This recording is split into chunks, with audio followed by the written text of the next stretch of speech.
Hello, everyone, and welcome to another episode of the Essays, an Espresso podcast. Here with me, I have my cohorts. Acer, how are you? I'm good, Daniel. And Boken, how are you? I'm also good. It's all good. Being good is good. This is the worst introduction you've ever done to this show. I think I agree. I think I agree. So we're going to talk about completionism as the essay question this time around. Completionism? Completionism. Yeah. 100%ing games. Doing it all, baby. Baby. But before we get into that, we've What's been the up to dude's some name? stuff. What's the dude's name whose YouTube channel is The Completionist? Isn't his name like Jared or... No, Gerard. Gerard. We're going to be calling him out later. No, we're not. Gerard's a good dude. He seems really friendly. He seems that way. I don't think I've seen a single of his videos. I mean, his videos are pretty straightforward, like reviews, and then he explains like, oh, this is how you like complete the game, and he talks about like how hard it was to like complete the game or how easy it was depending on the game. Wow. But anyways, Daniel, mega completionist fan confirmed, knows what the dude does. I mean, I've seen a good portion of his videos. Logan, why do we hang out with this guy? Why do we allow him on our podcast? Hey, I got a message. Right, why do we allow you on the podcast? Oh, snap! You wouldn't be saying that if Shots I hadn't fired. just gotten a message. No, I heard the message. I know. You wouldn't be saying that if you hadn't heard that. Yes. There. Pew, pew, pew. Shots You fired. made my point for me. I'm gonna edit all of this out. This has been You humiliating keep for saying me. that and you never do. No, I never do. Amazing. So while you are tending to your message, I guess I'll talk about what I've been up to. So have either of you heard of magnetic rose? No. I've seen magnetic rose. So you actually watched it? Yeah. We talked about this before, Daniel. Did we? Well, my Yes. memory sucks. Clearly. Obviously. This is a really good edit point for me because I'm gonna ask you again, Bogan, why do we allow this guy on the podcast? You can't keep talking about like, oh, I'm going to edit this and I'm going to edit that. It's breaking the illusion. The audience is seeing how the sausage is made. They can't. It needs to remain an enigma. So I rewatched it recently. I kind of had an idea of like, oh, I should do a video talking about how the magnetic rose is kind of ambiguous as to whether it's supernatural or if it's hard sci-fi. But after I rewatched it, I was like, no, that's not really true. It's pretty explicitly like, no, this is like a spooky supernatural sci-fi story. You know, it's not. I think in order to explain everything away as being hard science, you would need to make assumptions about the nature of the world that are not really provided in any meaningful way. It just makes more sense to just go like, yeah, no, it's just supernatural and spooky. It's still really good though. Okay. Well, I don't want to spoil it, I guess. I thought, well, no. Damn, can I talk about this without spoiling it? I don't even know how to form a coherent sentence without spoiling what the ending is. Or what I remember the ending to be, because it's been a while since I watched it. Yeah, so I think I know what you're referring to. But at the same time, I think there's so many like unexplainable things that happens in like throughout the short film that like I think trying to explain it all away is just like, oh, it's all just science. I don't know. There's not enough explained within the film to really like make that leap. I think it makes more sense to be like, yeah, it's supernatural. I always thought it's the hard sci-fi aspect, like gone wrong on its own. But whatever. I might be misremembering. Well, this is treading spoiler territory a little bit, but then how would through science, how could you explain the ship showing the character his own memories? Like how would the ship be able to do that? Oh, wait a minute. This is an anime. Yeah, it's an anime. It's by the guy who made Perfect Blue. Who? To be specific, it was written by Satoshi Kon of really? Perfect Blue, but it was directed by Otomo. It was directed by Otomo, who did Akira. Are you doing this on purpose, Asa? I can't tell. Yeah. Okay. Acer, I think you would genuinely this really does look enjoy really Magnetic cool, Rose. I will say. It's only like 40 minutes long. It's not very time consuming. That's only like 20 minutes long if I play it on 2 times the speed.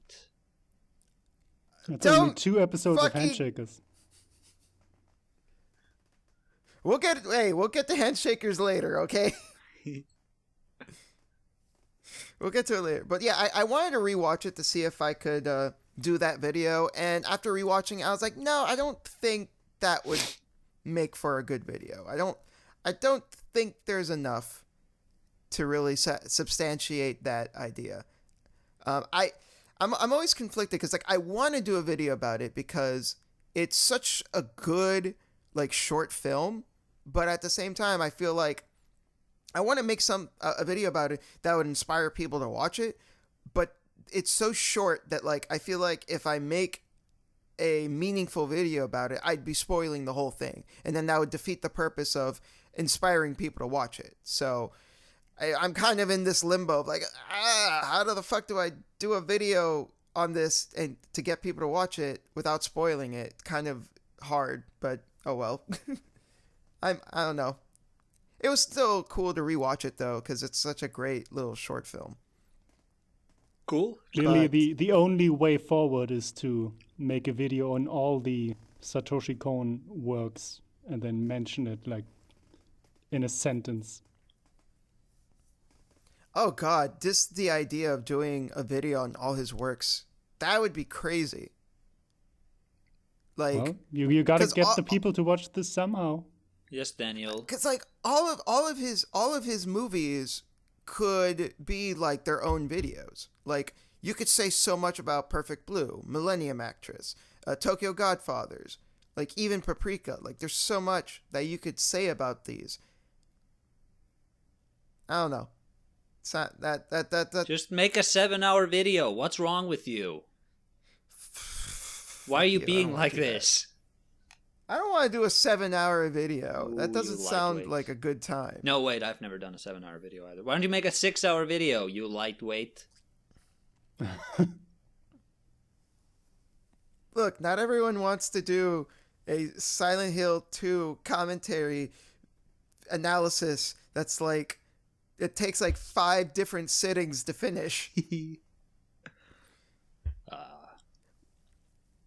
But anyways, aside from that, I also beat Streets of Rage 4 recently, and that was pretty cool. I don't know if anyone here has played the older Streets of Rage games. No. Okay, to put it bluntly, they were old Sega Genesis beat 'em ups. Pretty straightforward, like very blunt way of putting that. Describing that's facts. what they were. Like the Simpsons and the Ninja Turtles. Yes. I see. It was that. And this new one came out fairly recently, and it's what I appreciate about it.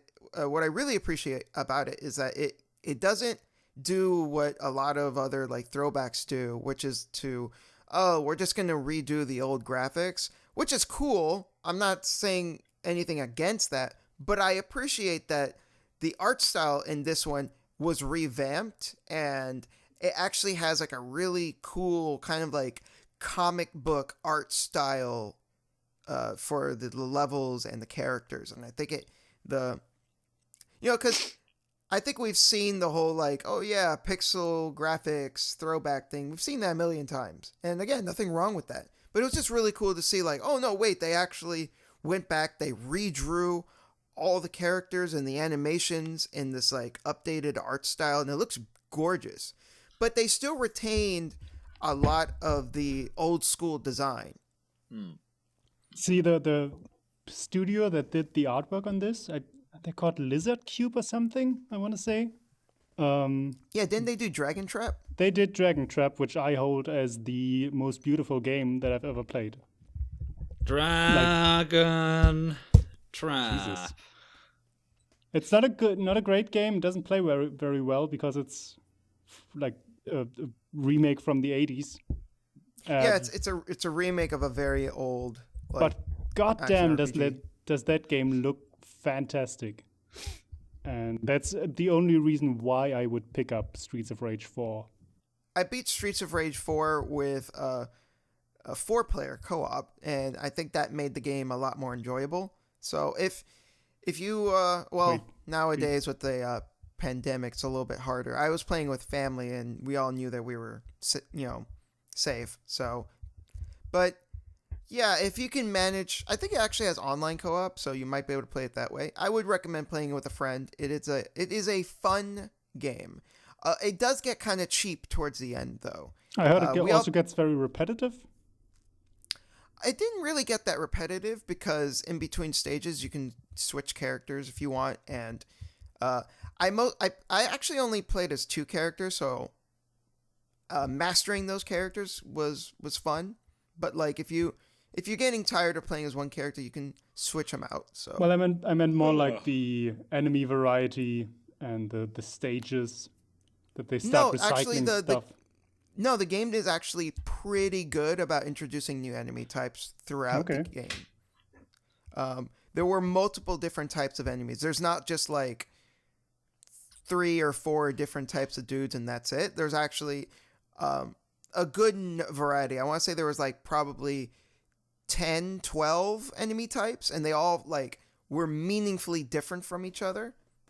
They weren't just like, oh, this is a reskin and he has the same moveset. No, they actually all fought differently from each other, and they all had different abilities that you had to account for. There were like these girls that threw bottles at you that would either explode or would like create like this electricity cloud or whatever, or slime. You had these other girls that would headbutt you, and you had to be careful with them because they could come from outside of the screen, and that was kind of annoying. But, they were just in lots of different enemy types, and that they all impacted how you played the game. So, yeah, good game with a friend. Definitely recommend it.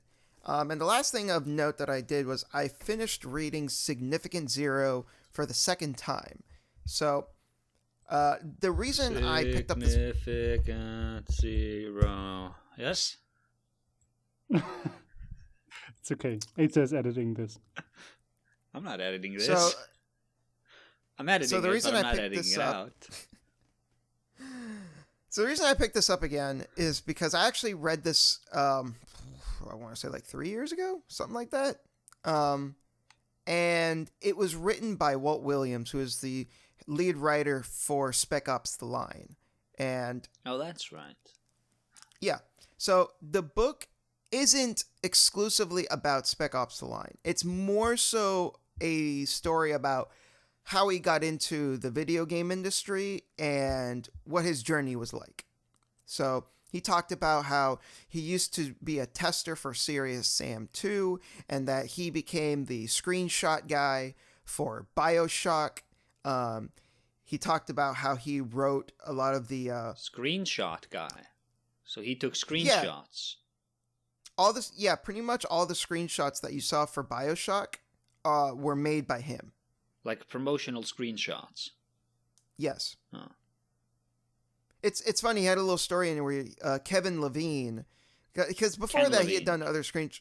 Ken Levine, like he had screenshots for other games, and Ken Levine was like, "Oh, your screenshots are not that good," and he's like, "Oh, shit, what do you want me to do?" And he's just like, "I don't know, just don't do that." And then like Walt was like, "Okay," so he explained that like so what he had tried to do initially with the screenshots in BioShock was to emphasize the gameplay.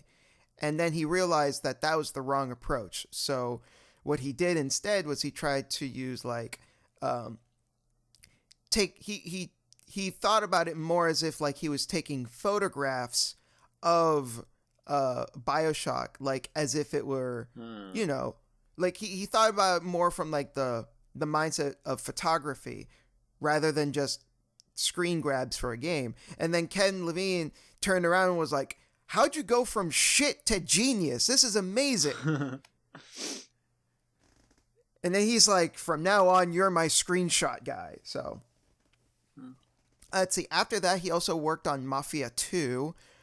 He wrote all of the dialogue for like all the NPCs. So like when you would walk into a shop and you would like buy a Tommy gun, you know, there's like a piece of dialogue where the guy goes, "It shoots bullets really fucking fast. What more do you want to know?" Like that flavor text was him as well. He also wrote the lore for The Darkness 2. You were going to say something? No, I was laughing. Oh, okay. I went hee hee. Oh, okay. Funny. But yeah, so the book is just talking about like all his different experiences working at Take-Two and all the stuff that he worked on. And of course, there is a significant portion that is dedicated to talking about Spec Ops The Line. And I don't recommend, like, if you're interested in playing Spec Ops The Line, I don't recommend reading this before you play the game because it does spoil, you know, significant portions of it. Does that mean you know the ending of Spec Ops The Line now? Well, I read this book years ago, so I already knew the ending a while ago. Sad. I know the ending, and I've never played that game. Sad. What do you mean? I'm sorry. I've read God Heart of damn it. Darkness. What do you want? I know what this game is about. That's not the same. I know. I still know what the ending is. I get it. Well, That's a good ending. Fuck you. Well. in the book, he does talk about like how he came to creating the ending. So, Boken, I would strongly recommend you give this book a shot. Either the paperback or the audiobook version, whatever tickles your fancy. Is it on Audible? It's a really interesting. Yes, it is. Ooh. It's a really good book. Audible. Stop Fuck this, off. you fuck.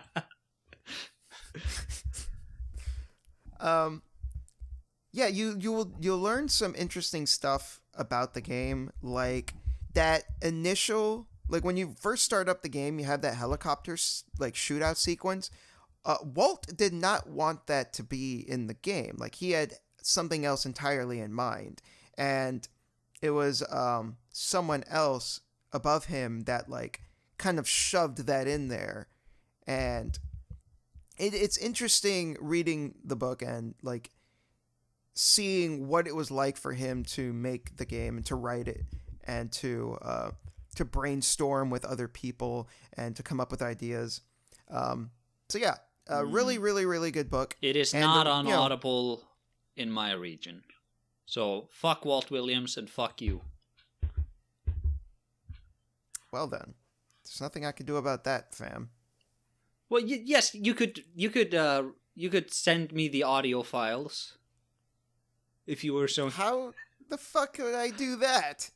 Just put your phone playing Audible, play the book in front shut of your up! microphone. Like for like 12 hours. Yeah, and just in a Are we soundproof admitting room. to crimes live on this podcast? That's not a crime, Bogan. I see. In what sense is that a crime? It's only a crime if they come after you. Okay. Guess we're not releasing this episode. Boken, I wouldn't do this even if I wanted to. So yeah, Significant Zero. If you If you're a fan of Spec Ops: The Line, I think it's a given. You should give it a read. It's really good. And if you just have an interest in the video game industry and you want to learn about kind of the ins and outs, it's also really good for that too. And Walt himself is kind of an asshole, but he's like self-aware of it. So I think that made him kind of an interesting protagonist. Can I just say, follow along the story? Can I just give you What's a up? hot take here, Daniel? Okay. Self-aware assholes are more assholes than regular assholes. It does not endear an asshole to me that he is self-aware. Um. And that's all I've got to say about that. Okay. Well, I'll say this. I'll say this. He does some really asshole things in the book, and he is very remorseful of the things that he did. Well, that's different. As then. he's writing, writing. The I book. thought you meant like he was like, oh, well, I have no filter. One of those types. He does not say he has no filter. And in fact, he like there are points in the book where he says something without thinking it through, and then in hindsight, writing the book, he is like, "Shut up, you fucking idiot!" Like, So that's what I meant by he's self-aware. Like, not that in the moment he was like, "Heh, I am such an asshole." He's more like, "Oh God, I was a dipshit." Bogan, I don't think Daniel understood that when I said self-aware assholes, I was referring to him. Jesus. But I've never said What the fuck I is had wrong no with you filter, today? so you were saying that refers to me makes no fucking sense. I don't know. Sorry, Daniel. I'm being unusually rude today. Yeah. You're being quite the shitbird today. Yeah, well, I have no filter, you see. Oh my. Well, anyways. A callback. Yeah, Significant Zero. It's very good. I'm gonna try and pick it up before we do our episode on it. On Spec Ops. And that's another reason. I thought we were gonna get into it when we talked about Handshakers, but yeah, I guess we'll talk about it later. Well, we can talk about it right now if you're done. I guess. All right. So yeah, another reason why I wanted to go through Significant Zero is I thought it would make for good supplementary material for when we talk about Spec Ops: The Line, because Boken decided that Handshakers was too boring to make an actual meaningful video on, and he decided to swap it out for Spec Ops: The Line instead. That is correct. So, can we talk about Handshakers now?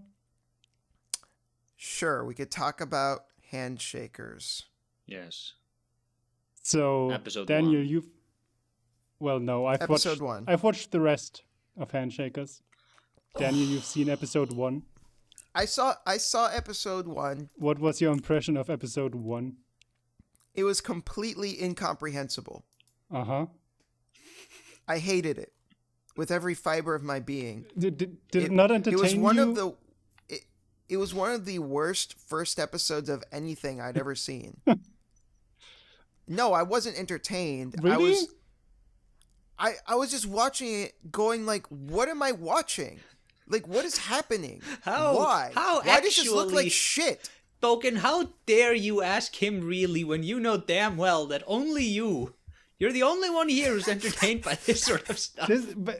Man, I'm trying to understand why you guys are not entertained by, like, complete shit.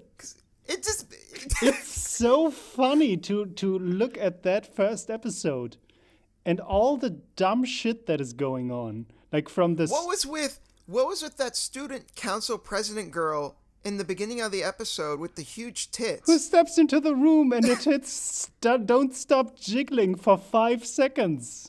I know, there's like that constantly like moving and she's not even doing anything. That is so funny. How is that not funny and entertaining? I just felt sad. I was like, oh, this is what they think will titillate people? Like, oh. And like, what really threw me off was like, she looked like she maybe possibly could be in high school, but the main character looks like he's in middle school. So I'm like, how old are these people? What is going on here? Everything about that first episode is glorious. Oh my god, the CGI looked fucking terrible, and then they overlap the 3D CGI on top of the 2D animated characters. It looked fucking trash. Yes. How the fuck is that not entertaining to you? Just looking at that and trying to understand what it is they were trying to go for. It is so nonsensical to look at that animation. Like it's normally drawn 2D anime characters, and then the world is like kind 3D. of bad CG 3D. Yeah. With a constantly moving camera. Like they are filming a normal street with people on it, and they just move the camera left and right with these weird artistic shots that make no sense and just confuse you and disorientate you. It's like they're trying too hard to make something artful, and it ends up, and I hate using this word, but it ends up coming up pretentious, where like it feels like they're trying to pour so much meaning into the way that everything is shot, but it ends up just becoming a mess because nothing is actually being conveyed. It's all conflicting information that is overlapping on top of itself. Yeah, and then on top of that, when the fighting starts and the main character meets that dude with the chains. Oh, and that girl is moaning, and she's producing the chains because of that. And I was like, "What? What? What is this?" He's actually abusing his partner. I mean, you say abusing, but like she seemed to enjoy it. Yeah, well, okay, but I think he kicks her in her crotch, and then that's how somehow it triggers her attack. Well, I don't remember him kicking her there. Maybe that was the second episode, because that fight didn't conclude in the first one. But it's like these chains, they look like 1995 CGI. Oh my god, I'm looking at a GIF. I think I'm looking at what you're talking about. Is there like a schoolgirl, and the guy's like, he's got a girl basically chained up, and she's just writhing there. Oh my god. That is the first enemy they meet. And her boobs are just going insane. What the? Yes. I also thought it was really weird how like the first episode, like the way it starts is with that fight, and then it flashes back to like what happened earlier on in the day, only to build back up to that fight within the same episode. So at first I thought like, oh, this was like a flashback to like episode 3 or something, or episode 4, but it was like it was in the same episode. It was so weird. I'm not saying that necessarily like can't work, but like yeah, but I think that's Yahtzee from Zero Punctuation made a joke about that once, where a game starts off showing the world completely destroyed, and then it takes like 30 seconds of the actual start of the game to get to the point where the world gets destroyed. And so, like, why the fuck would you even show in the first place that the world starts out or is going to be just destroyed? For like a 30-second. Yeah, like and then he's like, well, maybe they don't want to lose the people who like close down the game after 29 seconds. Like, I don't want. My favorite example of that being done is in Akira, because it just starts out saying Neo Tokyo is about to explode, and then it's just the story. But it doesn't show you the world being destroyed from memory. Huh. Like it can work. But in this instance, it's like, what is even the point? There's no point, except they want you to keep watching because things gonna be fucked up. Yeah. And then there was that dude that was speaking English. He just comes out of nowhere and he's like, "Handshakers."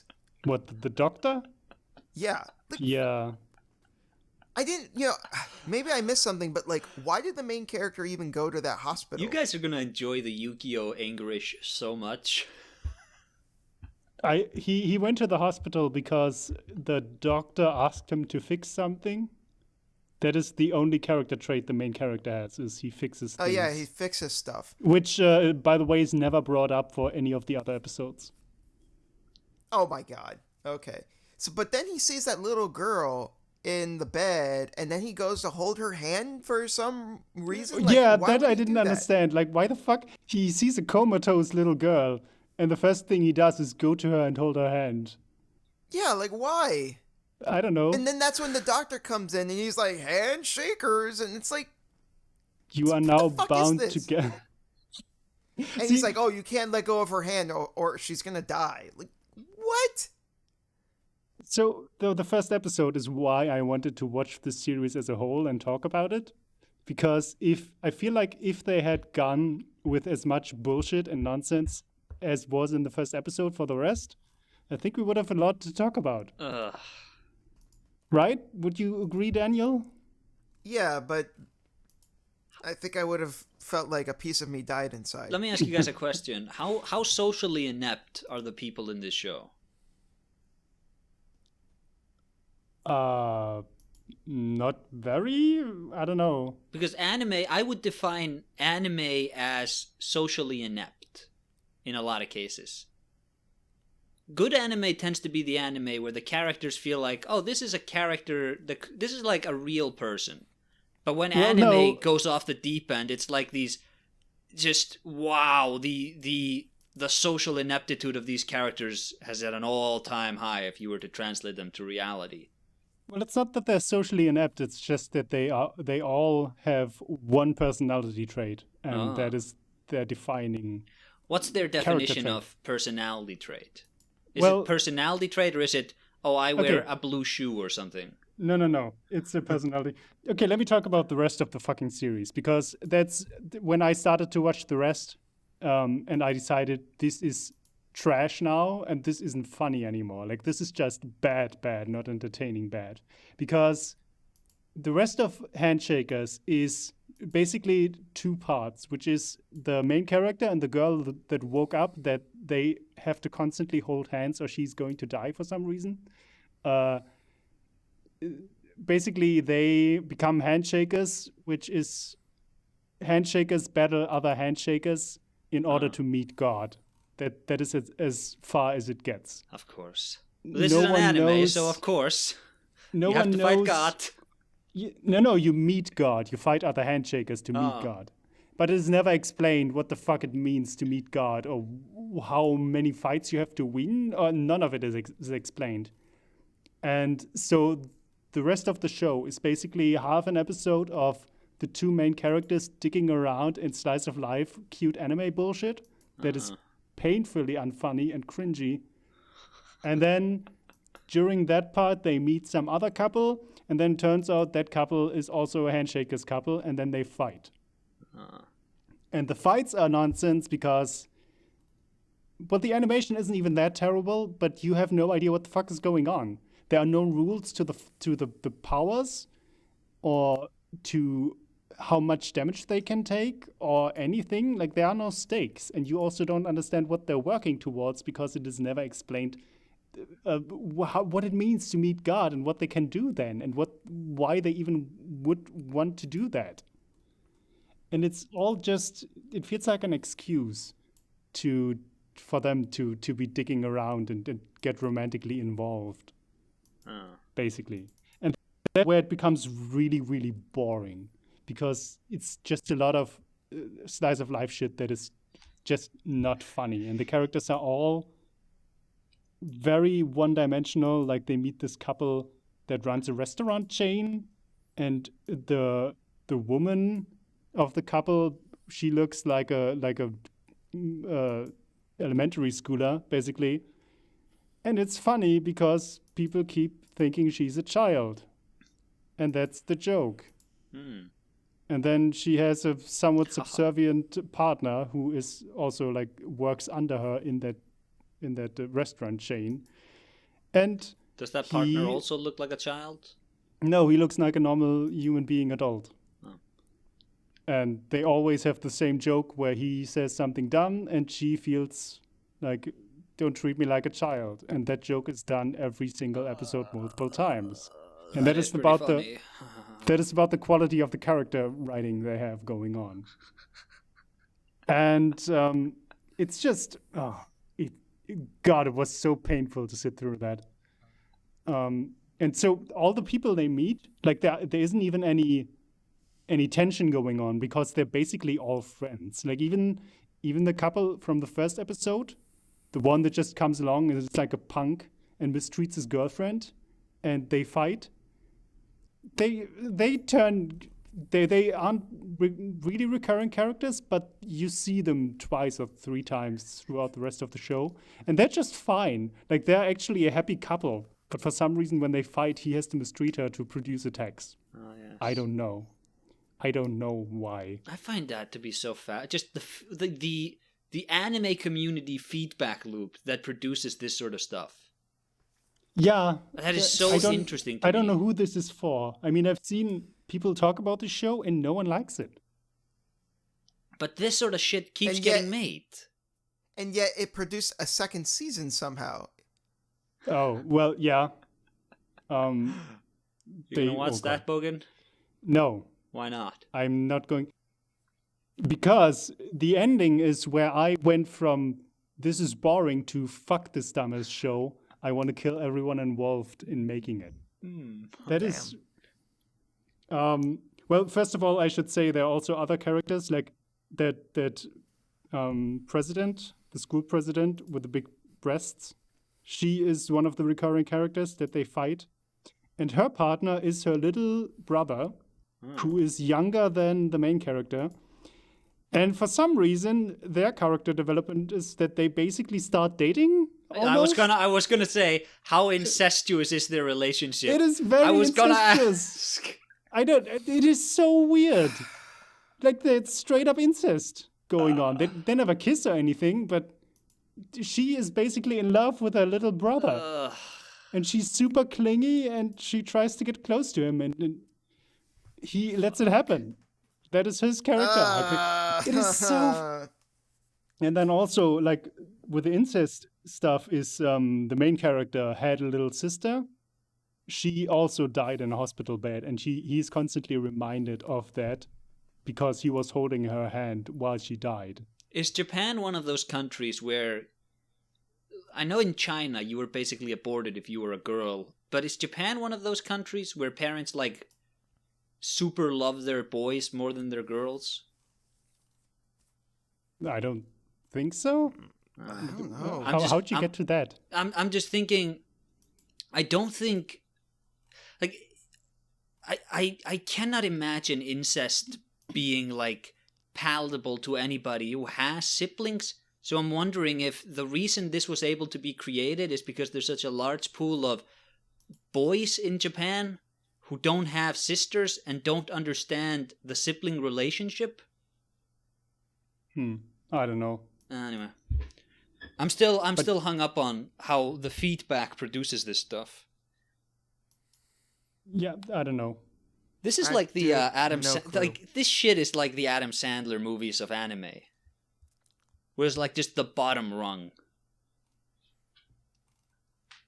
But it also has this weird art style. Like sometimes it feels like the show is trying, but most of the time it doesn't.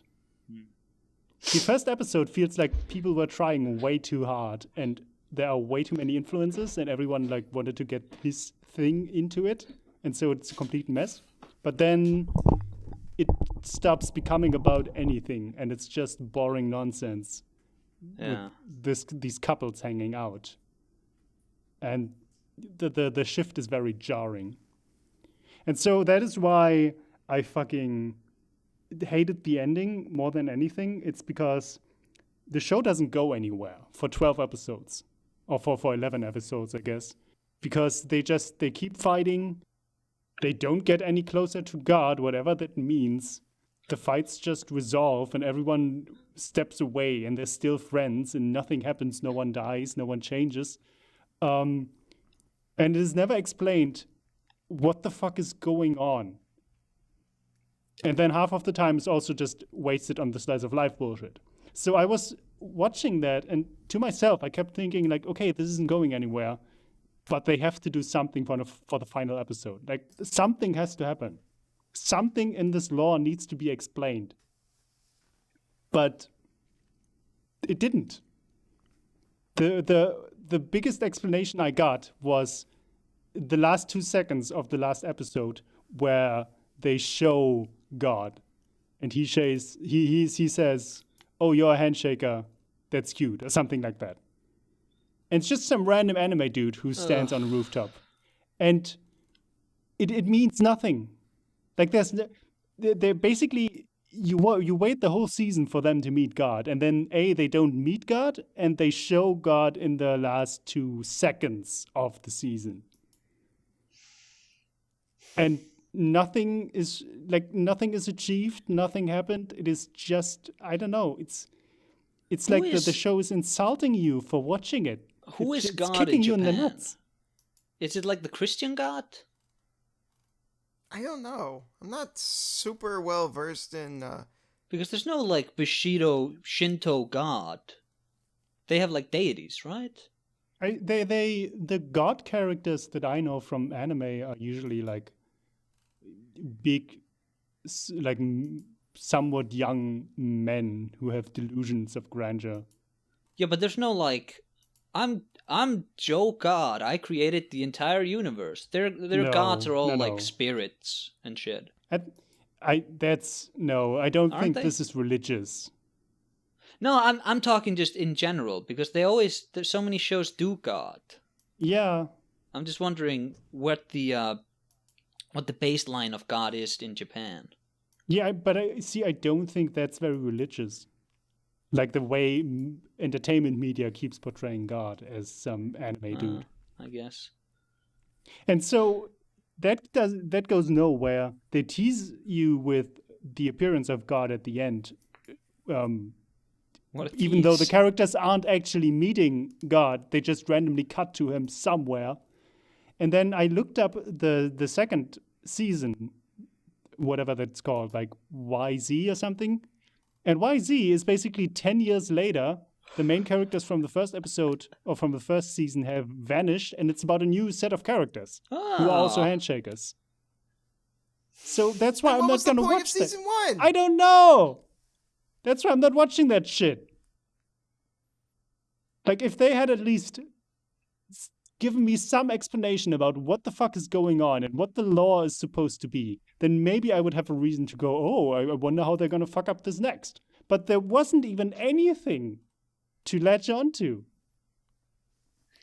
It's so bad. It was so bad. And we'll never have to watch it. I am going to watch the first episode, though. Okay. I promised you I'd do it, and I am going to do it. Well, it's too late now. No, it's not too late. I'll do it, and then I'll send you my thoughts on the Discord. You should watch Magnetic Rose instead. I don't like that dude. I feel like as a punishment, you should watch 2 episodes of Handshakers. Well, now I'm not watching anything. Congratulations. Good, then don't watch it. It's too late now anyway. You overplayed your hand. I don't... Spoken. Asa, we are having the discussion right now. I stopped caring if you've actually watched Handshakers. Now was the time. The time is over. Daniel? Anyways, yes. I think we should move on from Handshakers because... Yeah, it's fine. Fuck that shit. You've also played Last of Us 2. Do you want to talk about that? Yes, I actually want to talk about that. Please, no spoilers. How the fuck do you talk about this game without spoiling? I don't know. That's up to you to find out. It's another entry into the beloved genre of push the stick forwards and then the movie plays. Uh-huh. Although, to be fair, like, that was also I think this game is better than the first. I still don't think it's a very good game. You've played it for like 5 hours. I'm gonna say it gets better after that. I've played it up to the point where everybody dropped it, and that's where I dropped it. Wait, what do you mean? You mean where the first big twist happens? The The first or second twist. I don't know how you count them. See, Daniel is ruining this conversation because he doesn't want spoilers. Sorry. I mean, I plan on playing these games eventually. Yeah, so. wow. The twist, the big twist that enraged the fan base of the first game. Yes, that one. That's like. But that's not why I dropped it. That was just sort of the tip of the iceberg where I decided that, you know what, I have no investment in this going forwards. Sure, and the game up to then is very little gameplay, and it's just a lot of, hold forward, watch a cutscene, hold forward while sitting on a horse while characters keep talking. Yeah. Cut to another scene, gather your things, go out the door, walk around town while characters are talking. And it's like, it's so fucking slow. Run through this linear gauntlet, you're being chased, there's only one way to go. Yeah, but the gameplay segments in the first 5 hours are maybe 2 or something. Yeah, it's ridiculous. And that's why it gets somewhat better, because after that you have more gameplay segments and you also keep unlocking more shit. You actually unlock a lot of shit fairly soon after that. And then it gets somewhat more bearable, even though I still don't think the gameplay is all that great to begin with. Well, I guess I'll never know. Yeah. Okay, so let's talk about the actual gameplay of The Last of Us. I still think that for a game that is so heavily focused on stealth, the stealth is still pretty terrible in the sense of actually letting you know when you're being seen. And because you have no minimap, you have no visibility cones or anything, the way the game lets you know that you're being seen are these very vague sound effects that keep rising in like pitch. But it's like you step out of cover and the sound effect starts. You have no fucking idea where you're being seen from, because you can't really understand how far enemies can see, and maybe you missed someone because for some reason this needs to be in third person and your character needs to like obscure half the screen. It's just all so bad, just so barely functional. This has been said a million times already, but I hated in the first game and I hated in this game how they fucked up the clickers. The point of the clickers is echolocation, is that they can see you even though you're like from whatever point. But they hear you, and if you move, then they'll know. But in game, they just have a visibility cone. What do you mean they have a visibility cone? So the point of they don't actually have echolocation in game. But you can stand in front of them and not move, and they're not going to attack you. Oh, you can in this one? Yeah, you could. No, you couldn't do that in the first one. In the first one, you one, mean the blind zombies, right? Yeah. Or the normal ones? No, I mean the blind ones. Yeah, you could do that in the first game too. No, you couldn't. Are you crazy? Wait a minute. Pretty sure. I have a distinct memory of fucking around with their so-called echolocation and it just being destroyed. No, because the point is that when you're moving, it doesn't matter if you're being silent; they will still find you. And even if you even if you go up to them, they should be able to find you because they can just throw a click at you and then they see, oh, someone is in front of me. See, that I agree with, because it makes no sense to me that you can stealth up on something as a human with like, 30 kilos of backpack on your shoulders. Yeah. And you can somehow be silent enough to get close to them and kill them. No, but even if you're silent, they have echolocation. They have a 3D sonar all around them. Yeah, sure. So that's dumb. Yeah. Yeah. But they would otherwise be completely unbeatable. They would be unstealthable. No, because they wouldn't be able to find you if you were behind stuff. Because they would you would bounce off of the stuff you were behind, and then you just have to time your movement between obstacles to hide behind in between their clicks. That's not how sound works. Sound reflects off surfaces. Yeah, but you can, like, this is a video game. They could explain now it like... it's a video game. Yeah, but you know what I mean. If you can just say, well, it doesn't probably reflect off of tables that have been knocked over. You can just hide behind that. And then you just have to listen for the clicks. I don't know. Let's not spend too much time arguing about clickers. We both dislike it, kind of. I'm just sitting here and I'm like, y'all really still on this, huh? Well, we can't talk about the story because of you. Because of you, Daniel. I'm sorry. I haven't gotten around to them yet. There's a lot of fucking games to play. I'm gonna say this is a story about revenge. Everyone knows this at this point. Yes. There are 2 playable characters, Ellie and a new character, Abby. And for some reason, the internet has decided that they hate Abby. And I don't know why. Because I think Ellie is a fucking psychopath. And I think Joel is a psychopath. And it is fucking wild to me that Sony fanboys have latched onto these characters that are just terrible. Well, Abby's... they aren't that terrible considering the world they live in. Well, except for Joel in the end of the last game. Yeah, except for Joel. Yeah, well, the end of the last game. Ellie except doesn't... for Ellie in the end of this game. Well, okay, then that's different. I haven't seen that. Like fucking hell. I haven't seen the end of the game. I don't know why people hate Abby. Well, she is also a psychopath. Not really. The big twist thing that we're talking about, she is... there is nothing redeeming about that. I think it's understandable. No, it isn't. I think if you other characters had it coming. No, not in the context that it happened in.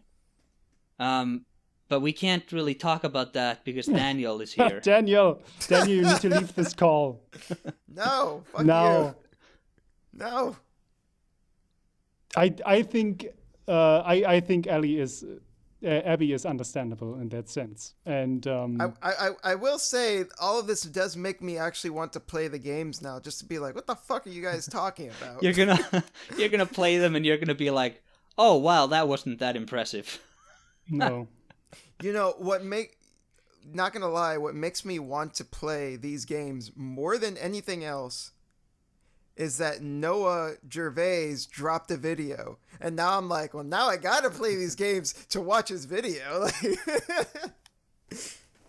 I fucking love that guy. So that more than anything has been a motivator. I even took Last of Us 1 out of the shelf. And I'm like, okay, you are now officially on the to play soon list. Sure.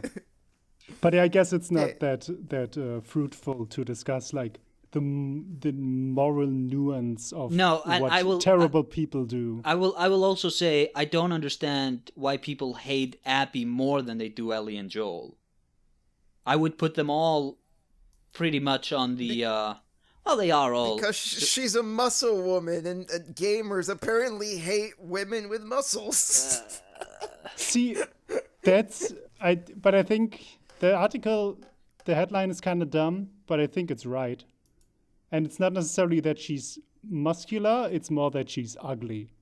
And people hate ugly women. People have a problem with that. Hate ugly women. Yeah, they do.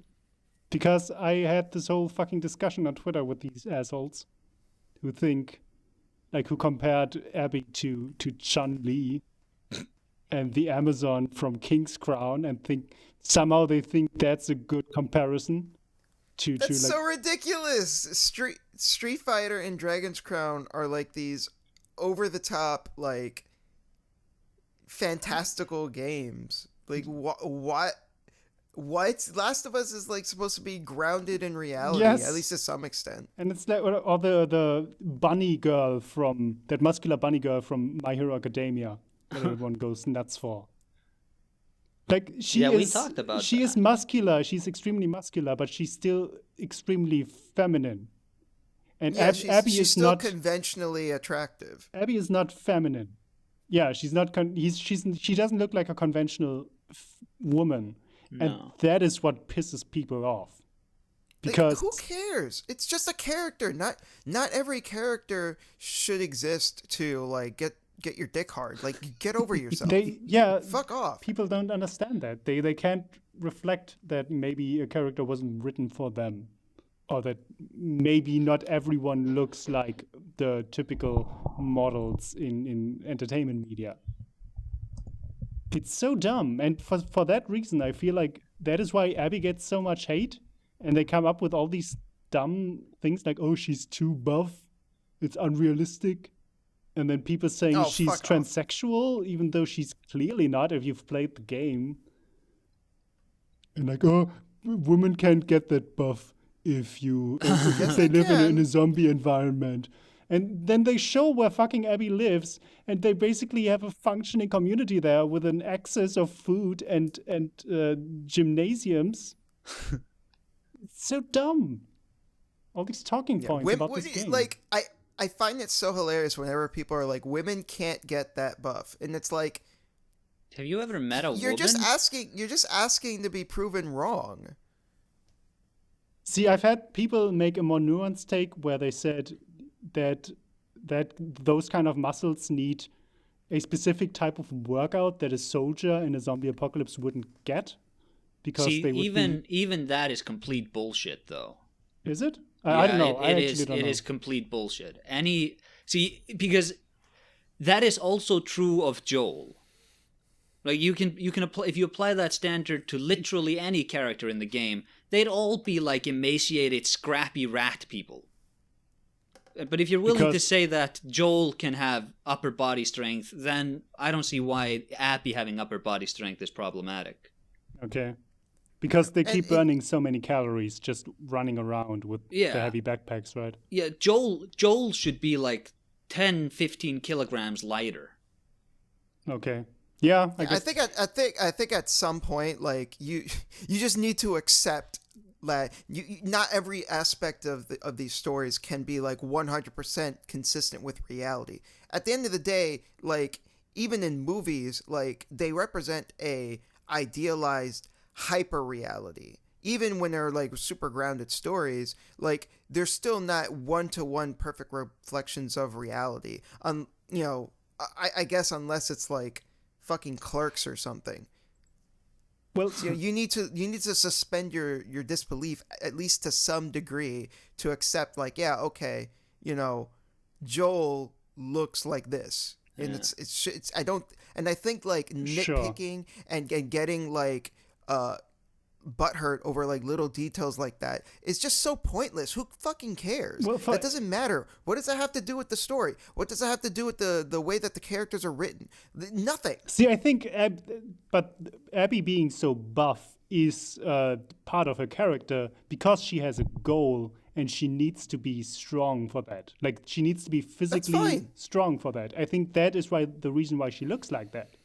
Yeah. Okay, that's fine. Like that makes sense for her character, but like all I'm saying is like if you get into the minutia of like arguing over like, well, in this environment, you would need like this type of diet and blah blah blah. Shut up. It's also who cares? You know which one I love? I love the one where it goes that like, well, really a woman couldn't hold this many guns in a backpack and have this amount of stamina. No, well, neither could the guy, but you didn't get butthurt over that, did you?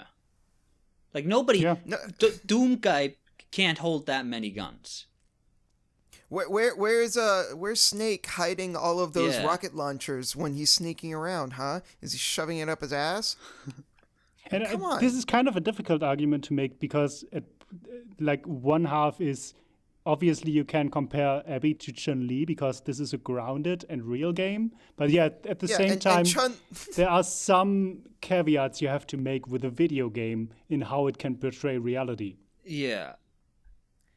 And what's even funnier is there's an enemy faction you fight in this game called the Seraphites, who are basically this kind of cult. I didn't get to them, did I? No, No. you don't. You No. didn't. And the Seraphites have an enemy type where you have these fucking muscular people, both men and women, with giant pickaxes who you have to fight occasionally, and they have fucking bodies like Space Marines. But for some reason, that doesn't worry anyone. Like, they're fucking 2 meters high. And they're twice as big as Abby.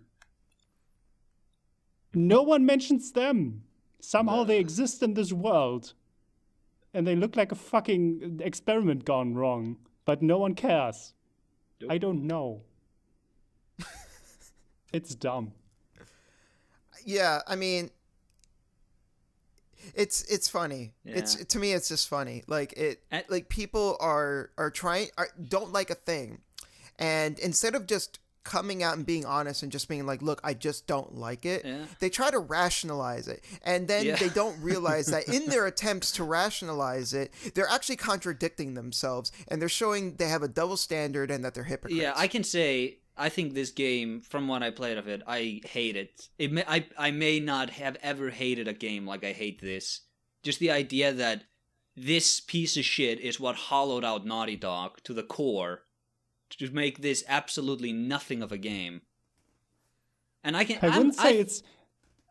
feel very comfortable just saying that. And I'm very happy that Sony rounded those people who left Naughty Dog, rounded them up, and I think they're starting a new studio with them. But yeah, this is it for me. I am never in my life again picking up one of these games. I am done with this forever. You know, it's funny you saying all this makes me want to play the game more. I don't think you can. It just sounds like, what is this fucking game? Like, I need to find out. Like, it's. I don't think you can sit here and say this is a nothing of a game. It is nothing which I like in a game. Yes, obviously That's it is. I mean, it's fucking Naughty Dog. It's the best animators, the best light engineers in the entire industry doing their thing. But yeah, all of that stuff is incredible, and I feel like this game has some obvious artistic intention, and but there's some thought going into this. But this is not a game for people like me. See, I feel like it would be a game for people like me, except for all the game parts, which are super boring and drawn out, and everything takes way longer than it should. But in terms of story, it's a fine story. It's just the pacing of it is so fucked up because we constantly need to have these hold forward and do nothing sections, and then the gameplay sections. Isn't it full of flashbacks? It is. Oh my god, there are so many flashbacks. Yeah. This is the big problem with the pacing of the game. Is it's way too long for what it tries to do. But basically, you start playing with Ellie, and then you get to a point where a really critical scene happens, where one character confronts another character, and basically they're at gunpoint, and people might die, and then it flashes back, and now you're playing through all of Abby's story. And within Abby's story, not only does that take like 15 hours to get back to the point where you were, but within Abby's story, you like jump back and forth in time, and suddenly you're there, and then now you're with her as a little child, and now you're flashing forward within the flashback, but you're still not where the actual, like where you flash back at the beginning. It is, oh my god. That is where the pacing really fucks up, and that is why I think people say that the second half of this game is terrible, because it's just, you can't cut away at that scene and then make us go through 15 hours of getting back to that scene. What is that? Yeah. That's not how you write a story. All right, I just placed an order for Last of Us 2. It's coming in tomorrow. Shit, that's fast. You need to, well, actually... You should have actually just waited, played the first one, and maybe the second had gone on sale. I don't think you need to play the first one. You just need to know what happens at the end of the first one. Whatever. He wants to play the first one. It's fine. I will play the first one. I plan on playing it sooner rather than later. You know, the only other game I'm actively playing right now is, aside from Order of Ecclesia, I still need to wrap up FF7, and I'll be playing Spec Ops. So aside from that, I'm not really playing anything else. So, yeah. All right. So yeah, I don't know. I have a very difficult relationship to Last of Us 2 because it's a game I don't like, but people also give You dislike it for other reasons. People give the dumbest arguments about it, and not true, and all of them are just stupid. Like people, even journalists saying this game is somehow guilt tripping players into doing stuff, and they were complaining about the scene with the dog where you need to kill a dog, and then you flash back to playing with that dog in another scene, and it's like, if I hadn't known about that scene, I wouldn't have even realized that's the same dog. It's just a fucking random dog that attacks you. And then later you're in a kennel of dogs and you play with one of them. How many dogs have I killed in Bloodborne and Dark Souls over the years? Well, those are corrupted dogs. This is a normal dog. But it's an attack dog who tries to protect its owners. And of course, you have to kill it. Look, it's the zombie apocalypse. Morals are out the window. If you don't kill, you don't live. That's the new law of the land. That's another thing, though, is this whole revenge story in a zombie apocalypse. Like, the characters are fucking driving around the USA for months. They're actually traveling for months in order to revenge each other. Yeah. And it gets kind of questionable at some point. Yeah. Yeah, I don't know. The Last of Us 2. So, Acer, what have you been up to? Well, I replayed Red Dead Redemption 1. I think Red Dead Redemption 1 is I think that's a notch above The Last of Us in terms of, it's not a game you push the stick forwards and stuff and the movie plays. And I think it's also, by a pretty wide margin, the best Rockstar game. Yeah? I've never played it. Neither. I'm kind of annoyed that there still has yet to be a PC version, even though Red Dead 2 has a PC version for some reason. I think which is really bizarre. Didn't they hold that Red Dead away from PCs as a way to protest piracy or something? I think the reason why is that Red Dead 1 was held together by scotch tape and twigs. It's for all intents and purposes the game shouldn't run, and it kind of sort of does, and it's just, you don't want to touch this mess of a code again. Yeah, pretty much. But that's the reason to release it on PC, because modders will fix it for you. I mean, that's a good point too, but I think that's kind of where it's at. I do have the 360 version, but I don't know. I don't know when I'll ever get to it. Modders will fix it for you and replace all the characters with Thomas the Tank Engine and Shrek. No, there's actually a train. Modders couldn't fix Deadly Premonition 1 on PC, so I don't know. There's only so much modders can do. Well, they're not gods. Have you played it, Bogan?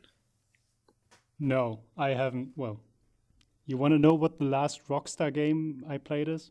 Vice City. What? And I don't even know which one, if that is a Rockstar game, but GTA 2. Jesus Christ. I have never played a 3D GTA game. Did you play Max Payne 3? Yes, that is a Rockstar game. Oh yeah, I did play Max Payne 3. Haha. Only 3? No, the others two. Oh, okay. But those are not the first two are not Rockstar the first games, two are right? made by Remedy. Yeah. The third one was made by Rockstar. That's why it's so fucking terrible. Ooh. I don't know if I'd say it's terrible, but I do think it is worse than the other two, for sure. Anyway, Red Dead Redemption, I think that's a perfect example of a game that got its genre right. Because it is because I told you guys, maybe in the last or the episode before that, but I'm always talking to you about how, I talk to you about how when I enjoy media, I enjoy it in an aesthetic. So when I was I was going through some weird science fiction binge recently, and I had like Futurama and some other sci-fi stuff going on. Do you guys remember when I was talking about that?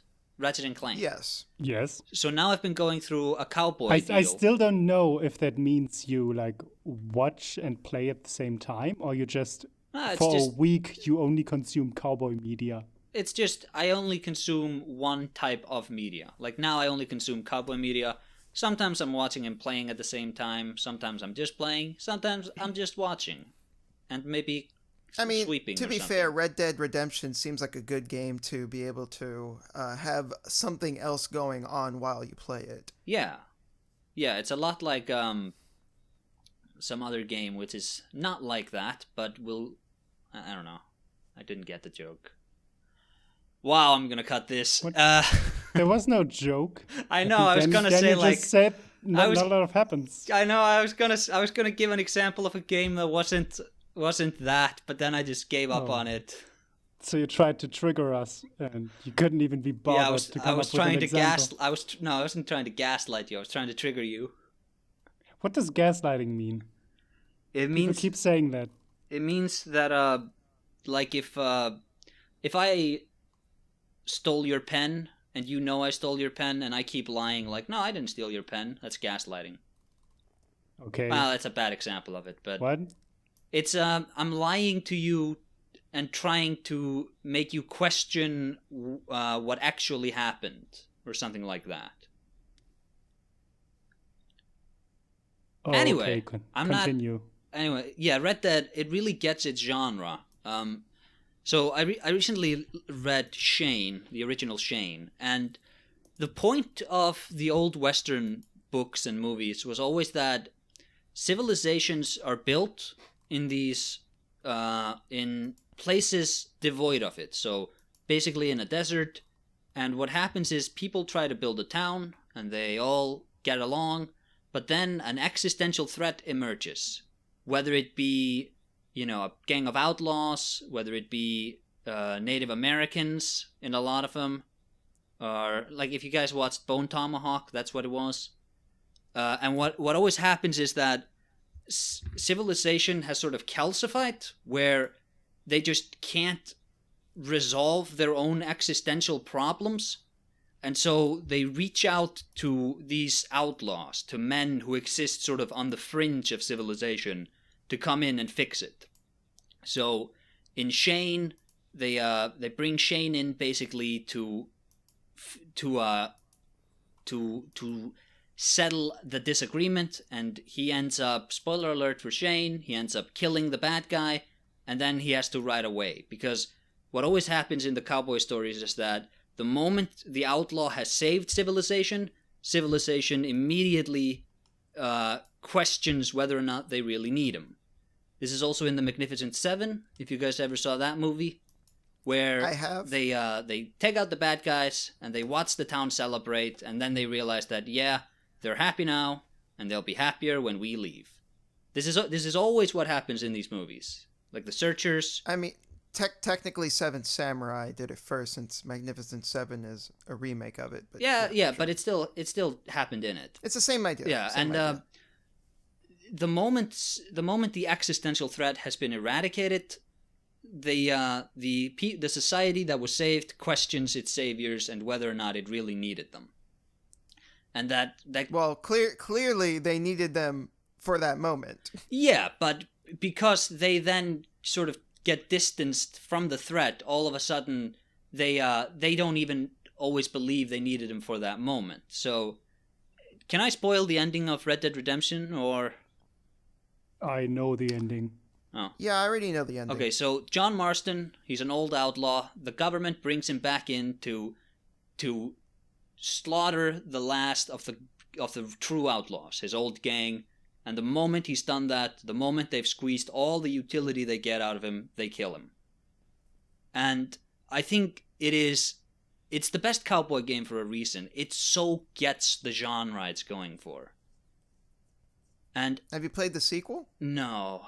I think I may have skimmed like a let's play of the first hour or something. Just like, what's this about? And you were vomiting profusely? And I... What? And you were vomiting profusely? No. What, is it bad? No, I was just wondering because you were ready to say like Red Dead Redemption's the best cowboy game. Yeah, because I don't believe that Red Dead. I don't believe you can. Well, maybe Red Dead 2 is better. I don't know. But I feel like I would have heard if somebody had made an article like, okay, Red Dead 1 got the cowboy, Red Dead 2 really got the cowboy.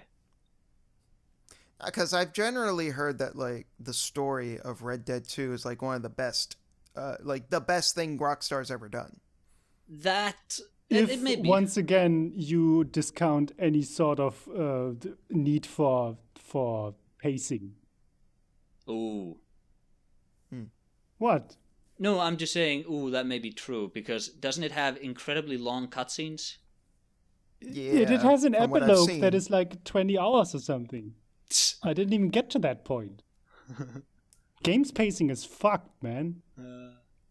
Maybe, but I've just heard people say like the story is so good that like it puts like HBO specials to shame, and that like this should get its Oh, own boy, live I don't know. action Oh my adaptation. God. From what I've That's seen what in the I've story, heard. Everything needs a live action adaptation for it to be good, that's what according I've to heard. Daniel. That's what Daniel thinks. It's not my words. from what I've seen, the story is very good and the characters are great. I just wish video games would learn how to pace themselves. Yeah.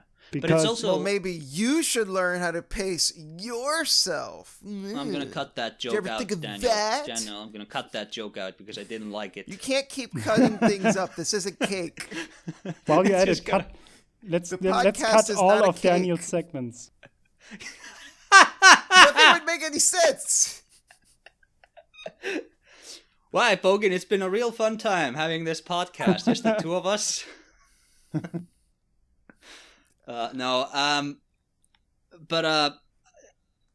Yeah, I've been sort of kicking up whether I want to just do a video on Red Dead Redemption, because I think it's so good.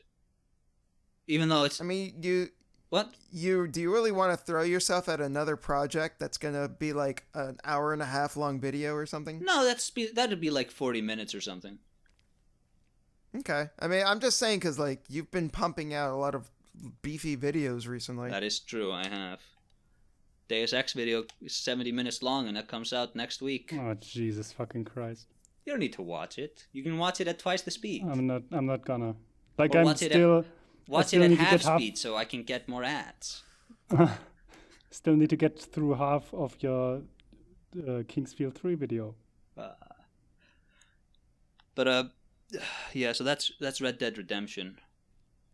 I also like how John Marston, he cannot be allowed to acclimate back into reality. And that's a lot like the end of Shane, where he's talking to Bobby, whose name is Joey in the movie. And he's talking to him about like, well, good and evil, the brands stick, Joey. And now that I've killed somebody, I'm never going to be able to escape it. And because John Marston was an outlaw, he'll never be allowed to just be a simple farmer.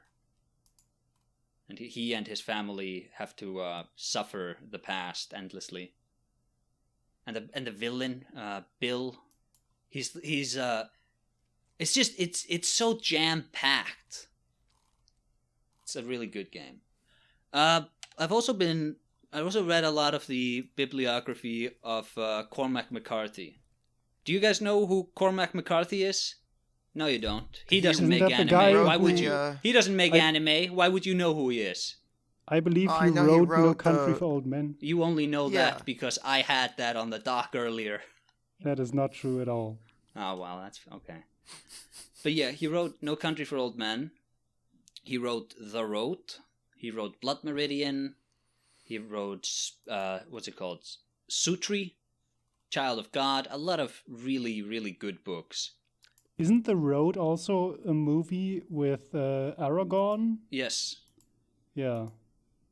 I think that movie is a better adaptation of its source material than No Country for Old Men is, even though No Country for Old Men is a better movie. Okay. I Well, think, being a better adaptation does not necessarily mean it's going to be a better experience. yeah, it gets that sort of really bleak atmosphere of his books, which even though there's a hopeful message at the end of that book where, yeah, it's all shit, but maybe it doesn't always have to be. But I really just wanted to talk to you guys about Blood Meridian. Do you know anything about it? Nope. Nope. No. Okay. Is that movie with Leonardo DiCaprio? No, that's Blood Diamond, where he has the South African accent. I don't remember that. It's not that. It's Boy, it's been 20 years since I watched that shit. It came out in like 2007. Probably. Okay, No. it's been 15 years since I watched that shit. No, if it came out in 2007, no. Did it come out in 2005? I don't know. It's been a long time, okay? I was like at the end of school, and the only thing I remember is that someone clapped when Leonardo DiCaprio finally... No, wait. They didn't kiss, like him and the love interest. They were almost about to, and then they got interrupted, and someone threw his soda can out of frustration. That is all I remember. Okay. Were they interrupted by Daxter from Jack and Daxter, like in the end of the first Jack and Daxter?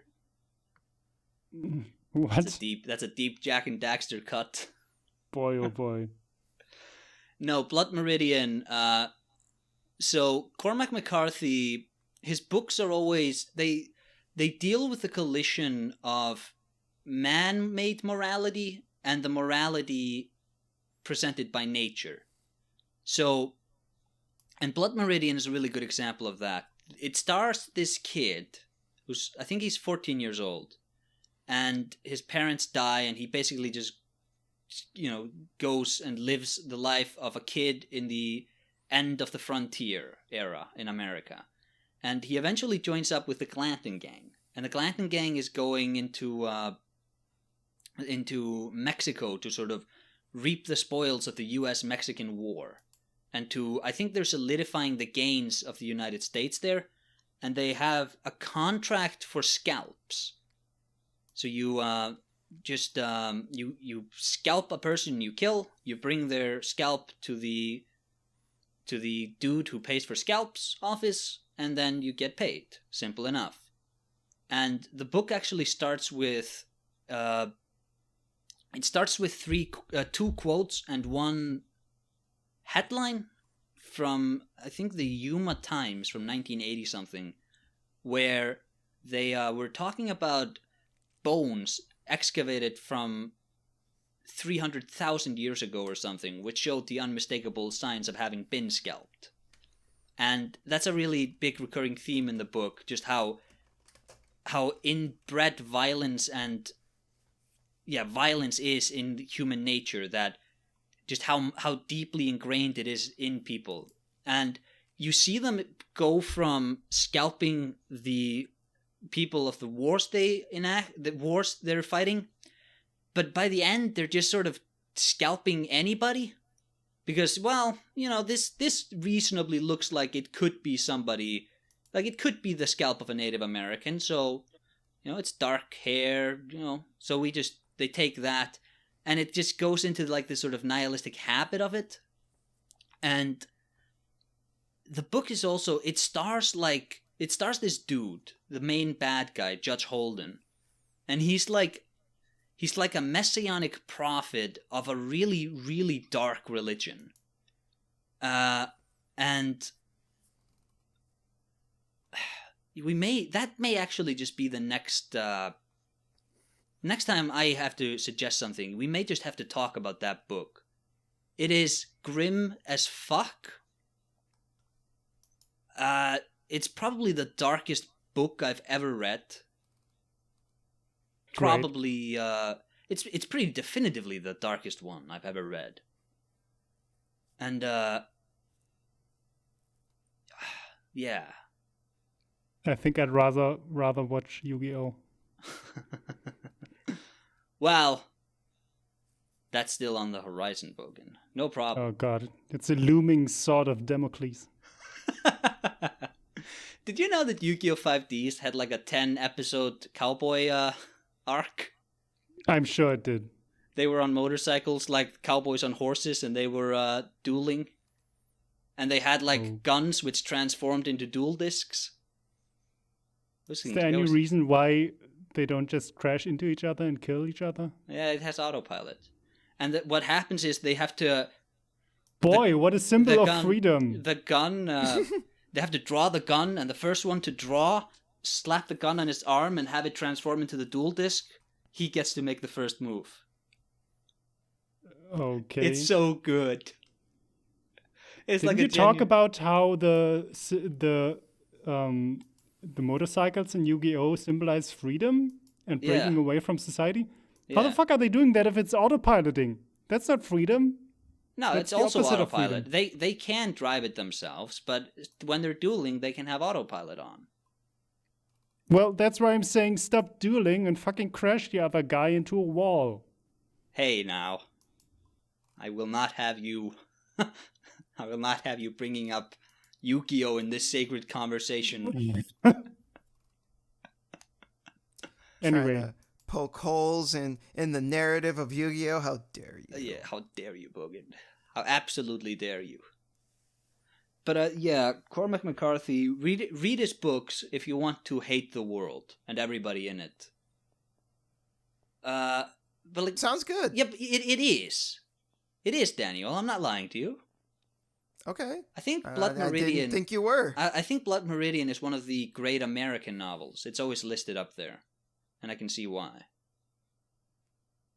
It's just this descent into hell, basically. It's really good. So, that's what I've been doing.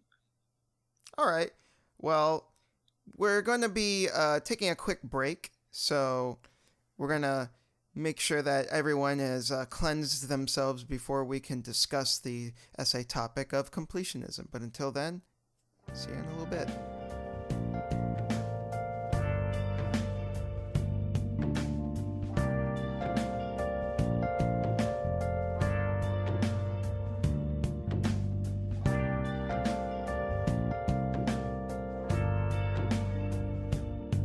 Hello, everyone, and welcome back.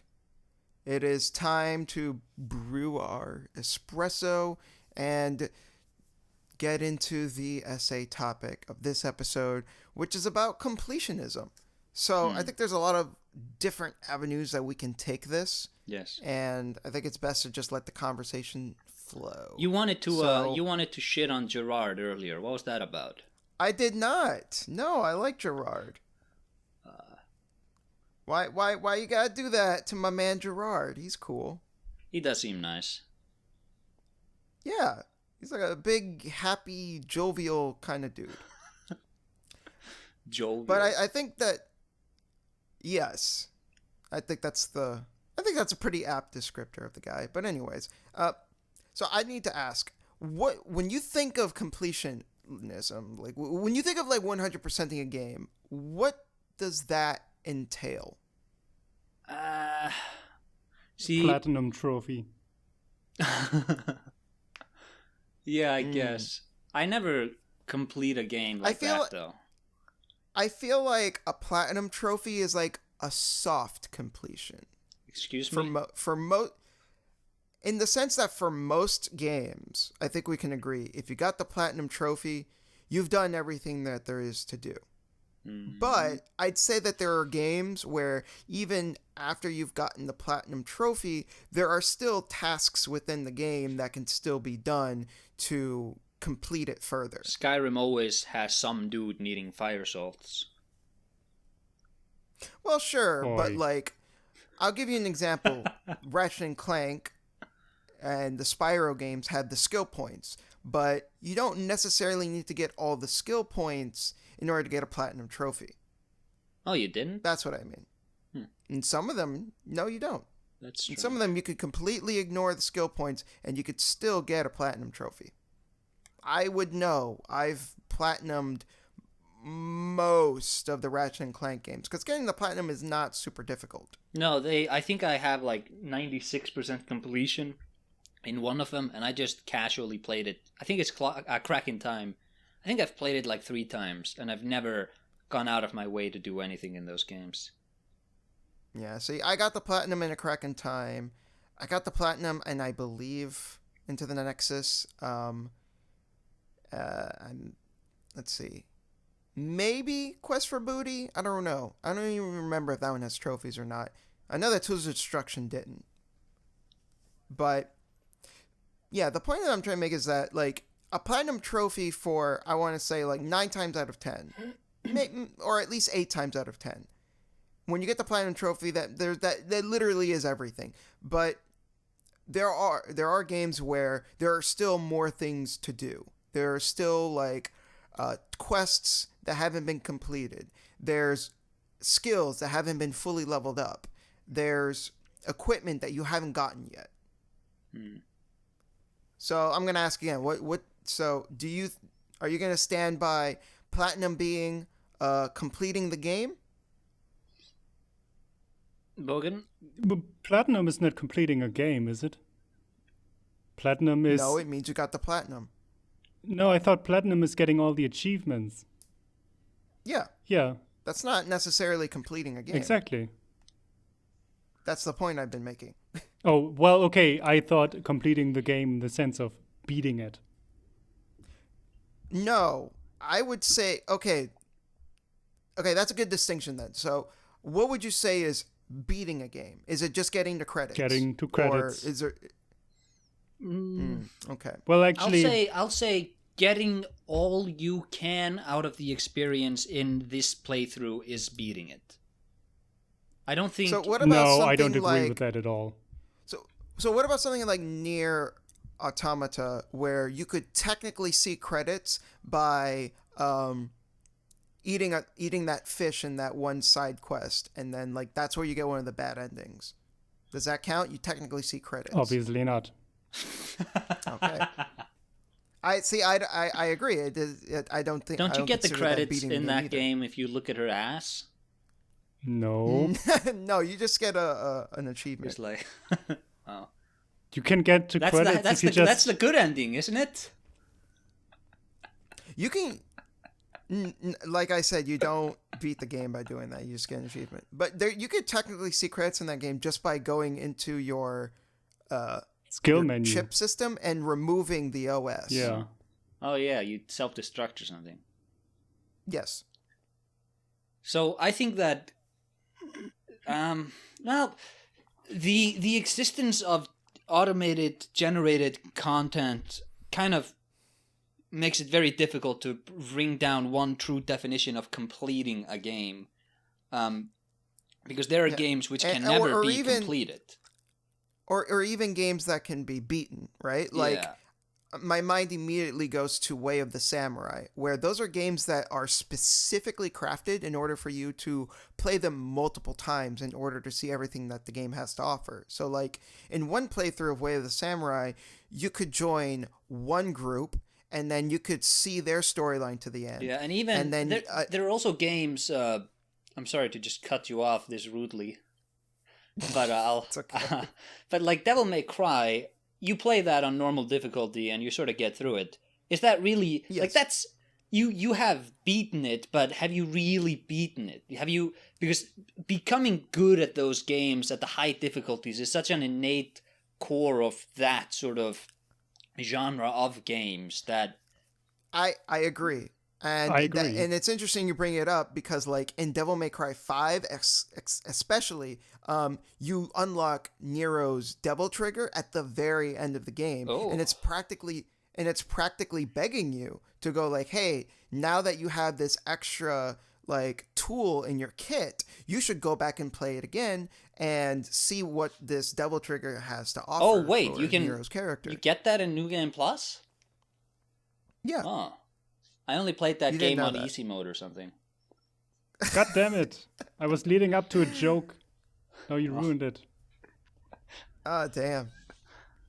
But no, yeah, you keep that and you actually get new moves specific to that Devil Trigger that you can purchase, after that final mission. And even games like Ratchet and Clank, there's also the just existence of self-imposed challenges, which Like, don't buy any guns. Just use the weapons you start the game with and try to beat it like that. And then try the new game plus the game like that. So, Well, I'd say that self-imposed that kind of goes challenges, outside. I feel, are... I think that is in the wheelhouse of the Devil May Cry games, where just self-imposed challenges are a completion goal in and of themselves. I think that's going outside the intent of what the developers have laid out for you. Yeah, that's true. Like, because then at that point you can have like, you could theoretically never actually complete a game because like, oh, you never beat Call of Duty with only the knife, then you've never actually completed the game. That's true. But I will say that's different, but I think that those are equally valid. Those are equally valid as completion goals. Sure. Let me ask you guys a question. Do you like trophies, achievement systems? Nope. I used to, and now I'm completely apathetic towards them. I fucking hate them. I hate them. I think that attaching a number to completing a game, like, oh, you have 96% of the trophies, I think that sort of devalues the game on its... Because the game is supposed to be weighted on its own merits. But the existence of the trophy system seems to suggest that there is this other way to measure your having played it.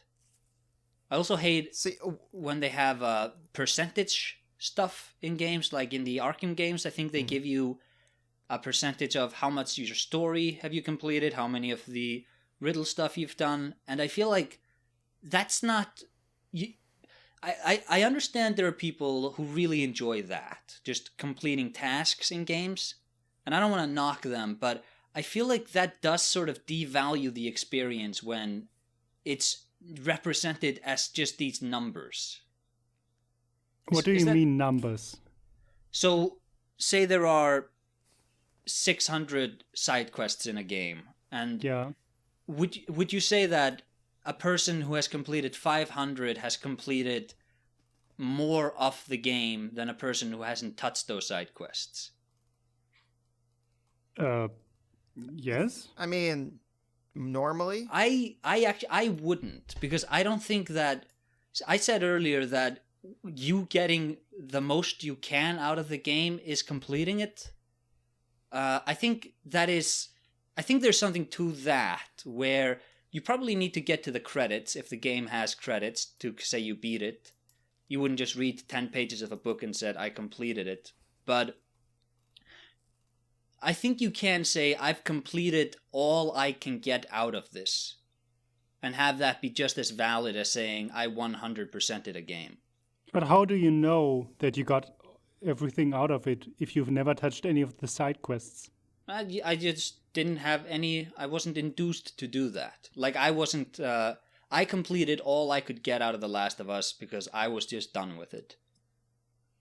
See, when Fallout 3 first came out, and I want to say this is a similar experience for most people, the moment the game let you, not care about the main story and just, explore and do side quests, that's what most people did until they reached the level cap. And then they were like, oh, I guess I have to do the main story now, and then just begrudgingly finish the main story, if they even got to that point.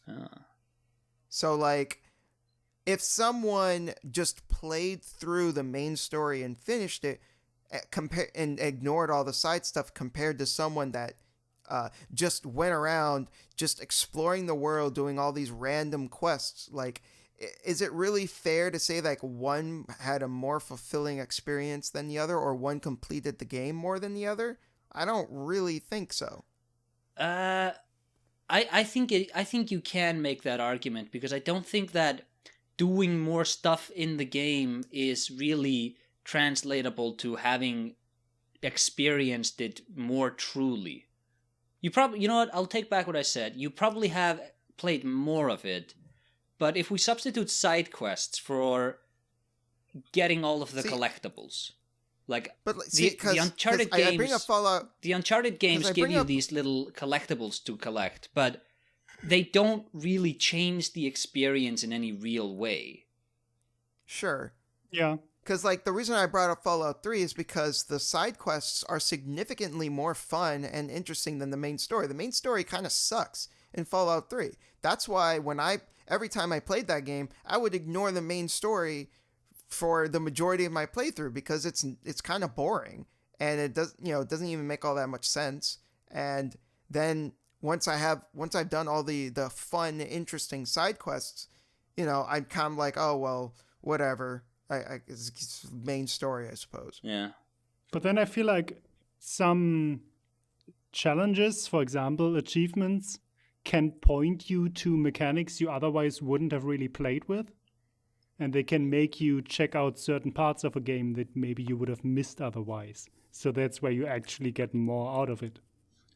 Yes, See, but I think it works both ways. Yeah, it goes both ways. Because a lot of trophies are just nonsense that make you play the game like in a really weird way, which sort of detracts from the experience. Yeah, like, oh, you have to kill 300 enemies of this specific type with this specific weapon in order to get this trophy, and it's just fuck off. But like, I will say this. So like, I'm kind of two minds in that sometimes trophies and achievements can make it so that it lengthens a game's lifespan, and that it can make you want to do other things in the game that you didn't before. But then I would say in the long term, it actually shortens the game's lifespan because when you get that platinum trophy, it creates such a definitive endpoint to the experience that for a lot of people, once they get it, that's when they feel like, all right, there's nothing left to do in this game. I have gotten, even if there could conceivably be other experiences I could have with the game, the platinum trophy or getting the 1000 gamer score, it feels like such a definitive endpoint that's that's the time for them to turn the game in. You get what I'm saying? Yeah. Sure. Where that probably wouldn't happen in something like Super Mario 64, getting all the stars.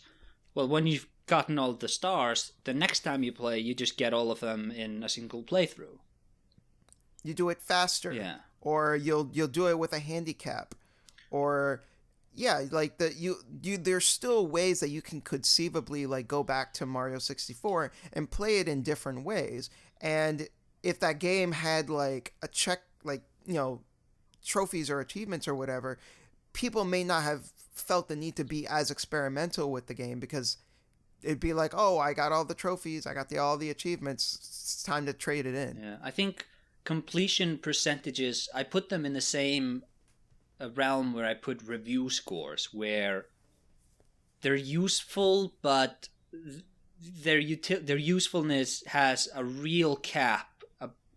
Which once reached, they become sort of damaging.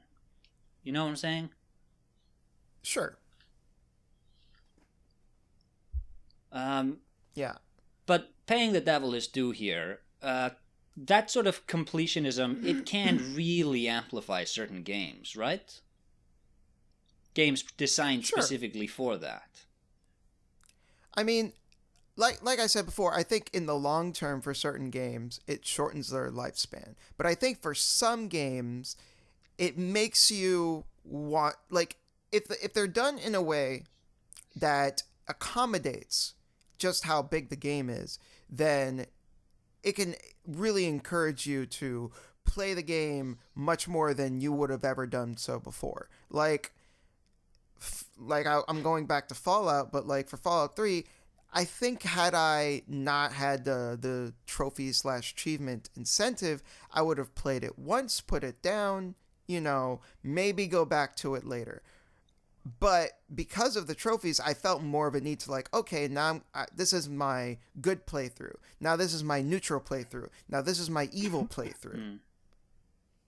And I actually did get the platinum in that game. But yeah, the thing is, now I never want to play it again. Like after I did do it, I was like, fuck this game forever. Like, it was to the point where I didn't even want to play New Vegas, even though everyone says New Vegas is way better. Like, the burnout from Fallout 3 was such that, like, even New Vegas was affected, which sucks because I'd like to play it because everyone says it's really good, but yeah. So I guess that's another drawback, right? Where like that the incentive to complete the games can be so strong that like it ends up making you play the game to a degree that you're not enjoying it anymore.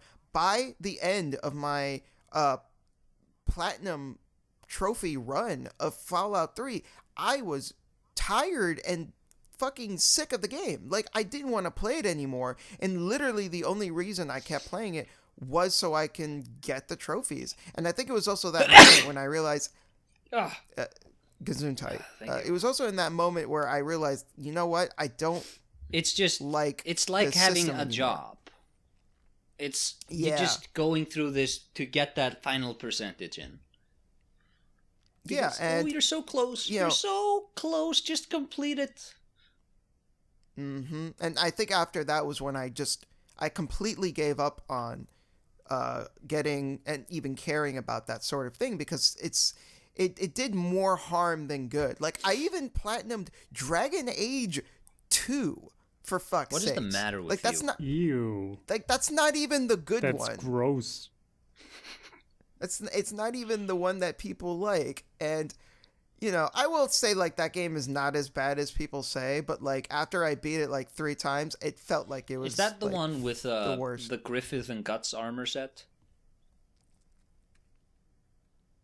No, you're thinking of Dragon's Dogma. Oh my god, I'm so stupid. Boy, you sure are stupid. No, Dragon Age is the RPG by BioWare. I know. I'm so stupid. I'm sorry. But the point I'm making is, like, it makes you want to do things that you normally wouldn't want to do, and like you say, it makes it turn into a job. And this also echoes what was kind of the impetus for this discussion, where someone on Twitter was telling me that they tried to play FF9, but they couldn't. And the reason was because there was an optional jump rope mini game at the very beginning of the game. And he was so determined to try and complete that and he couldn't. And then he dropped the game. And to me, that's like so mind-blowing. It's like, no! You didn't see anything in the game. You literally saw nothing. Oh, that is very early on, and you're just going to drop it? it for that reason. That jump rope challenge is very early on, isn't it? Dude, like, literally, you see the opening intro for the game. You see Vivi, like, trip over himself. Yeah. And then you go, like, a couple of screens. And then there's the jump rope minigame. That's literally all this person did. And it's like, that's like, wow.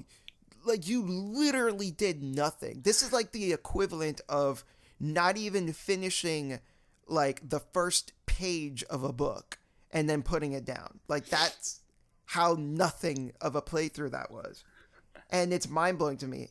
And Angriest Pat from Super Best Friends keeps talking about that stuff too. Like his mind goblins, his infamous mind goblins. Yeah, mind goblins. Where that's such a perfect way to put it. The moment he gets to some kind of progress bar that he can fill up, he needs to fill it up as far as possible in that moment. Like, he got to some kind of Yakuza, whatever, 6 or I don't know, minigame challenge where he was playing blackjack or something, and that was attached to the skill tree in some way. And so in order to fill out the skill tree, instead of actually playing the game, he spent like 40 hours doing all the blackjack challenges without even playing anything else of the game, just sitting around in a casino and doing that shit. I want to say that was Yakuza 0, not 6. Yeah, I don't know. But it's like that mentality of the moment you see something you can complete, it needs to be completed before you can move on. Yeah. That is, I think that is, if someone has like a OCD or something, obviously that can't be avoided, but that sounds like a very dangerous way to play a game.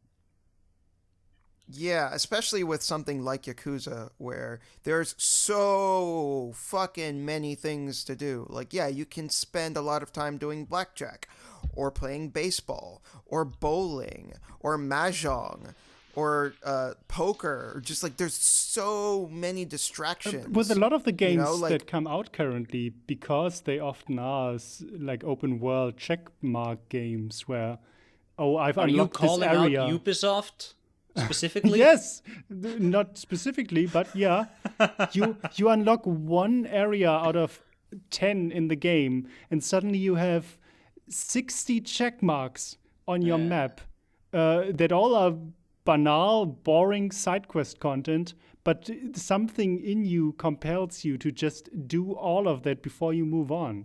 I would burn out number so gotta fast. go up. No, it's not even. Numbers gotta go up, man. It's not even that the number needs to go up. It's just there is still an unleft task on my map. It needs to be done. No, you're right. It's not that number needs to go up. It's that bar needs to be filled.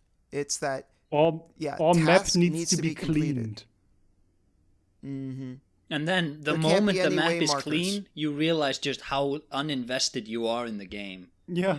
The moment you have nothing to do, it's like, oh shit, I don't Because enjoy this. These games are designed that you do a bunch of some side quests and then you go back to the main quest and then you do some side quests again. Time dumps. See, what I appreciate about the Yakuza games is that, like, all of the numerous side stuff in the game, it doesn't feel like it's there so that to show you how, like, it's not really meant to be like a checklist of stuff that you're supposed to complete. I don't think those games are meant to be like actually 100% completed like that. It's, for one, it's supposed to flesh out the world and make it feel real, right? Like, when you go into an arcade, yeah, you should be able to play Outrun, you know? And I think it's just meant to be different activities to entertain you, and they're all like surprisingly fleshed out for what they are. Like, these are obviously they're not on the level of like a real ass bowling game or something, but like for what it is, there's a certain amount of complexity to it that you wouldn't expect.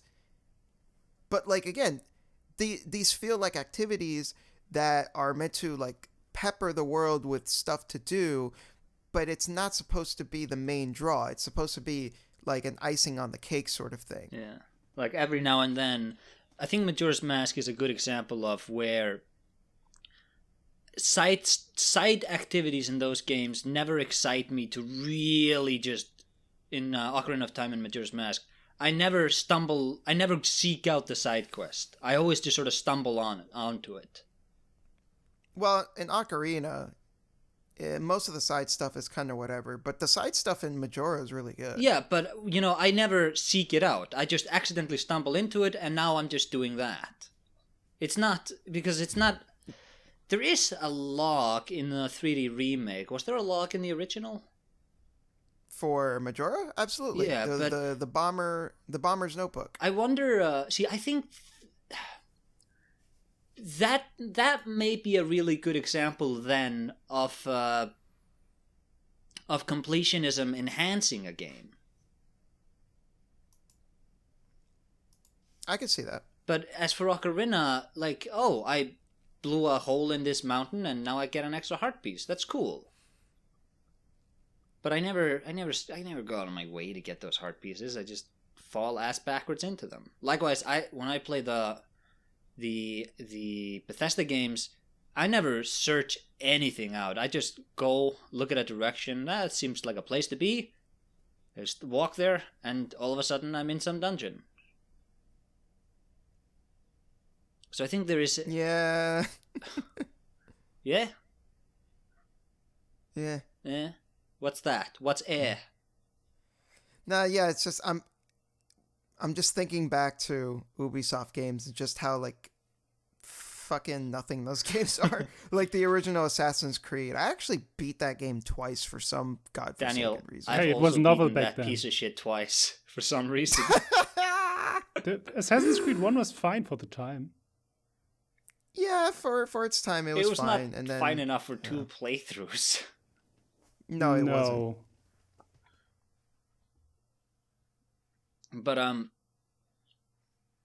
yeah, there's also when completionism is injected into games where it just doesn't fit. Like the new God of War, either go all in on this being like completionism, really immerse yourself in this here world, or don't do it at all. Don't give these 4 different quests here where, you know what I'm saying? Like again with this Ubisoft approach. With those games, See, the problem with Ubisoft's games is that like it's literally stuff like go break this, go kill that, go pick up this item. There's like no depth. It's just doing stuff. Again, It's going stuff back to do. Yakuza. Yeah. Going back to Yakuza, the reason I love the side content in Yakuza is like usually you're not doing it because you're expecting a great reward. Usually the reward is, whatever, you get some money, maybe you'll get an item, whatever. But you do it because all of the sub-stories are these crazy, different, like, adventures that you can go on. Like, there's one where Kazuma gets rolled up in this, like, film production. And, you know, it felt like the developers learned, like, all this, like, new Kazuma. lingo about... Yeah, Kazuma Kiryu. I think the main guy in Konosuba is also named Kazuma. I was really knocked out of that. I haven't seen Konosuba. No, I just once you said the name, I had like my mind blinked for a few seconds. Anyway, sorry. Anyway, so like it felt like with that sub story, the developers like learned some new lingo, and they were like, you know, they cheekily, you know, centered the quest around that, and that some of the answers that you gave had to do with knowing that lingo, and they would have like other like crazy storylines that they would cram into the game, and that's why you would do it, because they're fun, they're weird, and they're interesting. Nothing like Ubisoft games where all it is picking up feathers for your whatever Stuff to do. feathers so you can get a cape in Assassin's Creed 2. Whoopee. Wow. Oh my god, I want such that cape fun now because you said that. Oh man. I also like how they have Can't bookstores wait. in I think in Brotherhood they had like bookstores and you could buy books. But you can't read the books. You just own them.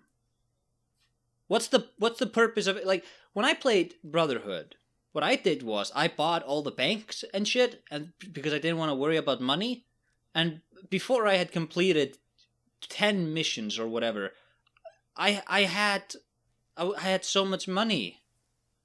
And then I was just sort of going through these cutscenes, which I just, what's going on here? You at some point you get so much money and there's nothing to do with it. Yeah.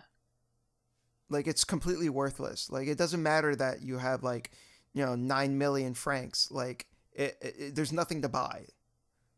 I think another good example of completionism though is the difference between Skyrim and Morrowind. I would say is that the side quests in Morrowind all feed back into your main narrative about becoming one with the world. That is not the same in Skyrim. The side quests there are diametrically opposed to your main quest of preventing the end of the world. You shouldn't be collecting cheese wheels while you're trying to save the world. And I think good sort of extra content which relies on that completionist completionist nature people just have. The good examples of it tend to be the ones which add to the experience in a very meaningful way. So again, like Majora's Mask, all the side quests there, they just hammer home the bleak ambience and all that stuff. Morrowind, you're becoming one with the world as you are fulfilling this prophecy of becoming the Nerevarine. but Skyrim. The dragons are back and they're gonna destroy everything. But yeah, just go into like this cave and hang out there. Whatever. Yeah, it kind of goes the Fallout 3 approach where it's not about the main story. It's just, hey, there's this big world. There's a bunch of stuff you can do. Just go have fun and don't think too hard about it. Does Fallout 3 have a looming danger? What is the main narrative goal? It's finding your dad, yeah? It's finding Liam Neeson. See, now I haven't played that game. I know it's sort of culturally through osmosis, but don't the side quests there kind of feed into that in that you're exploring the world? No. Or is that really completely locked in the main narrative? No, it's completely locked in the main narrative. Okay. See, I was going to say it may have been... it does not feed at all into the main narrative. I was going to say if it had been like, to advance the main narrative, you need to ingrace yourself with one of these here factions and do... No, okay.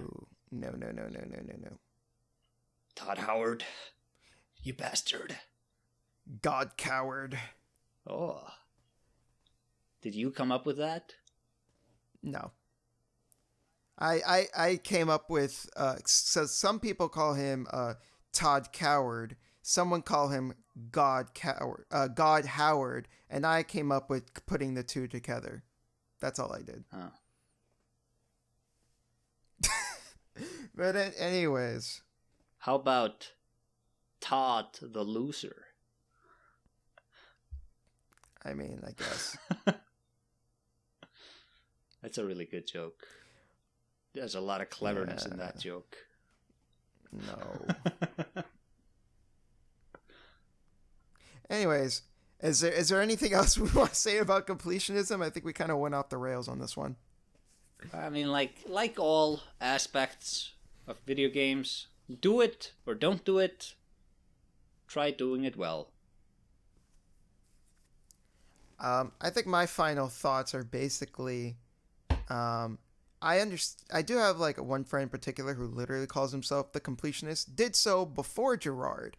Gerard actually contacted my friend to take his channel name, and my friend was like, "No, I want to keep it." So Gerard is a channel name stealing son of a bitch. No, Gerard respected my friend's wishes, and he was like, "Okay, you know what, fam? Go ahead, you can keep it." That's fine. He's the guy with the beard or something, isn't he? Yes. Yeah. But yeah, like, I knew you were gonna call him out. On some level, I do respect the purity of wanting to 100% a game. I think that's there's something admirable about that. But at the same time, I think you need to take a step back and kind of question, like, if you are not enjoying something, why are you wasting your time? Right? Yeah. We have a limited amount of time completing it on this to complete earth. It. Like, who knows, when you're gonna, kick the bucket. Do you really want to spend 20 hours of your time killing the same goblin over and over again with the moonlight sword so you can hear a ding and see a little like graphic on your screen? Come on. Like, if you genuinely enjoy doing that, that's another thing. But like, if you're doing it just for that sake and you're not doing it for the enjoyment of the activity, maybe you should rethink how you approach these games and maybe try to know when you're getting something out of it and when you're just stuck in a Skinner box loop. Yes. Boken, what are your final words? Look, I don't fucking give a shit at all.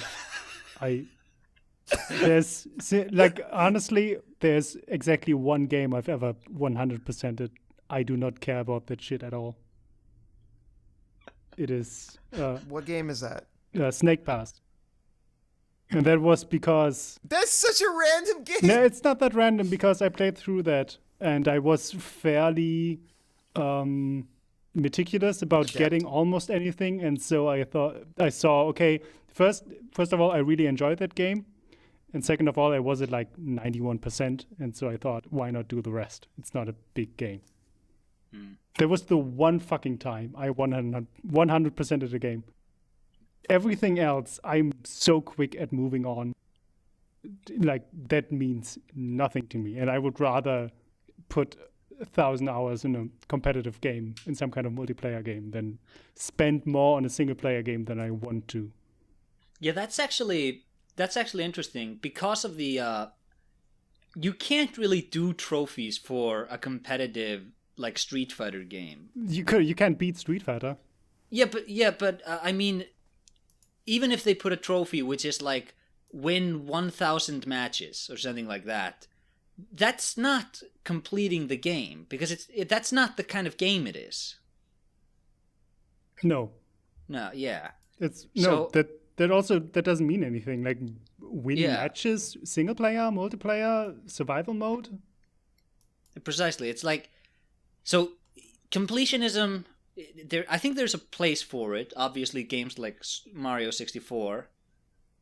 But you know, I think the takeaway from this episode is that, like I said earlier, you can do it or not do it, and Gerard can go fuck himself. Right, Daniel? Is that what you said? No. Why do you keep trying to drag down Gerard? I'm not. I have nothing. I thought that was what you meant. I have nothing against Gerard. You're a bad person. See, Bogan, I think this is gaslighting. What I'm doing right now. I see. Yes, this is gaslighting. The last thing I want to say in its is purest form. I talked about Animal Crossing before. Oh yeah. That is a game for completionists because there's a bunch of random shit to do and nothing really means anything, but you can complete stuff.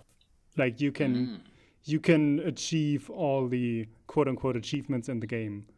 You can fill up lists there. You can buy all the items. You can finish paying off your final loan. That is the kind of stuff you can work towards in that game. Very apt use of the word work. Yeah. And I played that and I realized I'm not going to do any of that except I set myself the goal to get all the flower colors in the game. And I'm struggling with that. Even that, like that little thing I set myself, even that takes so long. And there's also random chance involved because you don't get new flowers by yourself. You need to be lucky and have a day where the flower merchant shows up in your town. And then you need to be lucky on his selection because he only gives you a couple flowers. And you have to hope that he has some seeds that you don't have yet. Jesus. And so I need to fucking start up Animal Crossing every day and just spend 10 minutes watering all my flowers and then hope that on the next day a new color will have spawned, which also happens infrequently and with some colors very rarely. And it's reminds me every day it gets harder.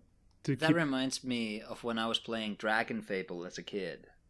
Every day I had to log on, watch an ad, and then I'd get some money, and then I'd log out, and I did that for like a year, and I had more money than I could ever spend, and I realized, wow, it's been a year since I did a quest. Yeah.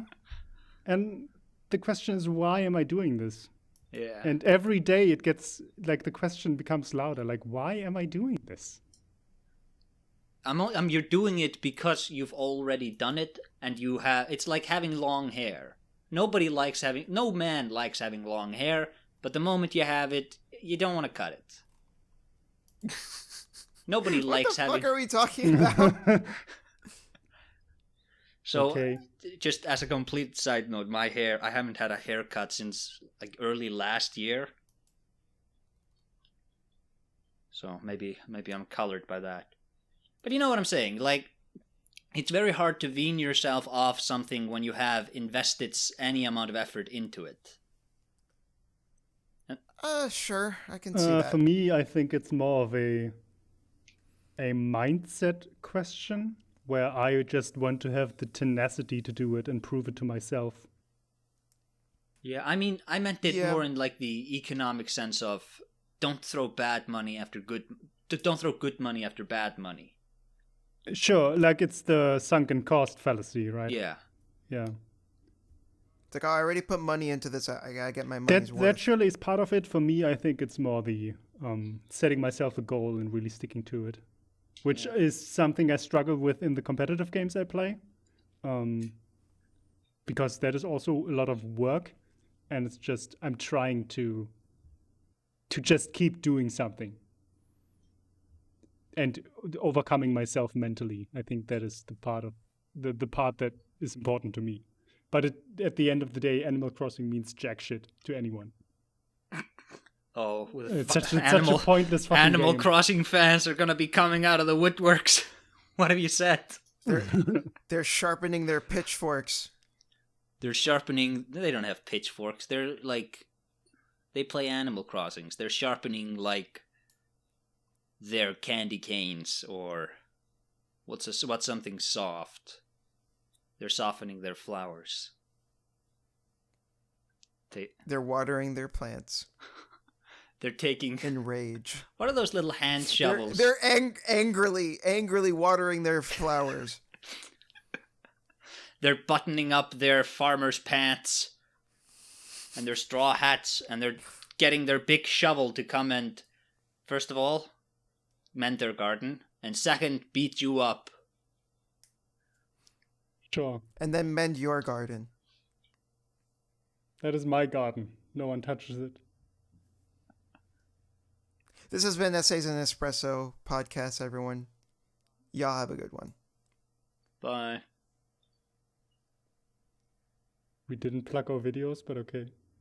Oh, Did you want to Yeah. do that first? No, Daniel. I don't care, but I think Asa does. yeah, I do. Yeah, that's a When good are point. we releasing this episode? A week? 2 weeks from now? 2 weeks from now. Probably more than that because we need to release the other one with Jesus Red Angel first. Christ, we need to pump up these release dates. We're always advertising stuff we did a month ago. Anyways, let's edit all that part out, like for real this time. So Acer, Yeah, that's me. yes. So you have been a workhorse as of late. You That's mind true. talking That is about true. some of the stuff that you came out with? Why? Thank you, Daniel. I noticed you didn't call me Mr. Acer. That's very disrespectful, but thanks nonetheless. I made a video. I'll be sure to call you a punk bitch motherfucker next time. See, people, this is what I have to deal with on this podcast. No, I made videos on Kingsfield 2 and 3. The one I threatened you all with them, and I followed through, and I made them, and I really like those games, especially Kingsfield 3. I think that's like a genuinely great game. I think that holds up really well, and I also played Kingsfield 4. I think that's a more conventionally great game, where Kingsfield 3 I think is great largely because it just ticks all of my boxes. But I'll be making a Kingsfield 4 video to be released late August, probably. And I also made a Deus Ex video, which I'm going to be revisiting. I haven't published it as of the recording of this episode. I'm going to be revisiting it in a couple of days just to check out if I stand by it, or if I want to change a couple of lines. And that'll be probably up when this video is released. So you guys can get on them, Cool. and then you can stop asking me to make Deus Ex videos. I've done it. Stop asking me to. So I have not seen the Deus Ex one yet, but I did see the Kingsfield 2 and 3 videos, Yes. and I think they're great. You did a really good job. Thank you. I really liked them. Since I actually did play Kingsfield 3, I especially got a kick out of that one because it was very nostalgic for me watching the footage and remembering the monsters and the fields that you would explore in the different environments, and it was really fun to watch that video for that reason, especially since I didn't beat that game. I don't know how much progress I made, but I was still fascinated to see, like, oh, this was all the stuff that I missed. You know, maybe one of these days I can go back to it and actually finish it. And yeah, it was just a fun experience watching the video for that reason. Yeah, thanks. You asked me a few weeks ago if I would at all be excited by Kingsfield 5. I just remembered, yes. I didn't say this back then, but Kingsfield 4, that's not a real Kingsfield game. It was made by different people, and it's a Shadow Tower game, essentially. So, if they did a Kingsfield 5, I would want them to pivot back to the original trilogy. If they did it. If they did make a new one, though, it wouldn't play like the old games did. No. They would have to... No, but I'd like them to revisit that. Because Kingsfield 4, it's more conventionally better made, but it's not nearly as wild. It's a much more thematically directed game. Whereas the original Kingsfield, they're kind of just these sort of oddball, weird fantasy games. Whereas Kingsfield 4 is very, very dark. And if they did Kingsfield 5, I'd prefer it be silly because... More like the original trilogy. Yeah, because Kingsfield 4, we already have Demon Souls, we have Dark Souls, we soon probably Elden Ring. We have that.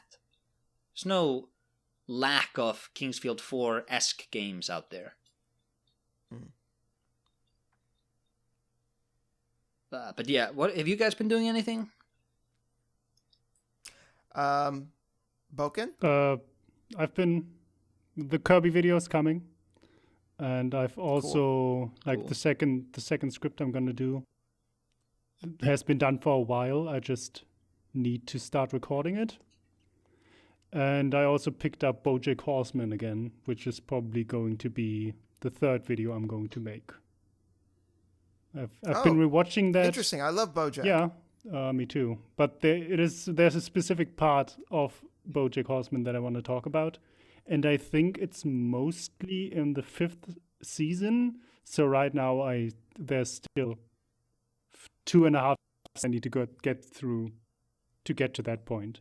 But like the stuff I want to talk about, I want to check out the rest again to see if there are examples of that before or after season 5. So I think I dropped BoJack when they went underwater with all the sardine people, and he didn't say anything to anyone, and I was like, man, I can't follow this. That's like one of my favorite episodes. Really? That is actually one of the episodes I will be talking about. Yeah, but how can I can't watch that and play a video game at the same time. I don't want to know what's happening. Acer with the shit takes. No, I watched you fucked up the moment you said I dropped BoJack Horseman. I've watched everything but the last season. I think I watched like the first 2 episodes or something, and then I didn't finish it. So you didn't drop it? Nah, I don't think I will complete it, but never say never. Okay. Why not? The last season is good. Yeah. It's just, Look, you've invested so much time already. Sunken cost fallacy. In BoJack this case, truly it's is not the Ubisoft of Netflix animation. Funnily enough, it's not a fallacy in this case because the ending is actually very good, and it's a great ending to these characters. Oh, I may visit it then. I didn't like it as much as you guys did. It didn't do as much for me. Well, you can't help if your taste is objectively worse. I will draft the shittiest of Twitterers to defend me here. So anyways, we also have a new thumbnail branding. Yay. Oh yeah. Yeah. It looks good. Daniel. Is that it? Yes. I don't know. We could have a discussion on whether or not the kind of thumbnail where you have your avatar take up a quarter 1/4 or 1/3 of the thumbnail is done with. Oh, I think I dropped BoJack Horseman. I don't know. It's a we could have a discussion on whether or not the kind of thumbnail where you have your avatar take up a quarter or like 1/3 of the thumbnail is done with. 'Cause, like, but I feel like it is. You know, where you have that template where your Yeah. cartoon avatar is on the side of the thumbnail, and then you just replace the rest. And it's like, I feel like we're moving more towards atmospheric thumbnails. Thumbnails like Drive. Mm-hmm. I think it's that might be a bit a topic for another time. The thematic changing of thumbnails over the years. But that is anyways. actually a really, because remember when Let's Players, they all drafted like these animators or illustrators to do their thumbnails? But now Let's Players just have pictures of their dumb faces doing over-the-top reactions covering 90% of the frame. It's just, Jesus Christ. Like they have like a doofy look on their face, and there's like a red arrow pointing at their butthole. That's true. Have you been doing anything, Daniel? Aside from chewing out Gerard unnecessarily? Great gaslighting. 2020 continues.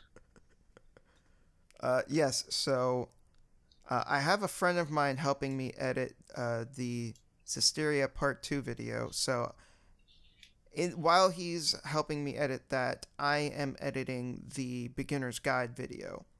And I am planning on... I'm pretty sure it's going to take my friend longer to edit that compared to me finishing the Beginner's Guide. So by the time this episode is out, I think that video will be out. And Part 2 will probably come out next month. So my video on the Beginner's Guide, to quickly summarize, it's basically me recounting my initial experience playing that game, which leads into discussions about what it is to be a critic, my personal journey as a critic more so, death of the author.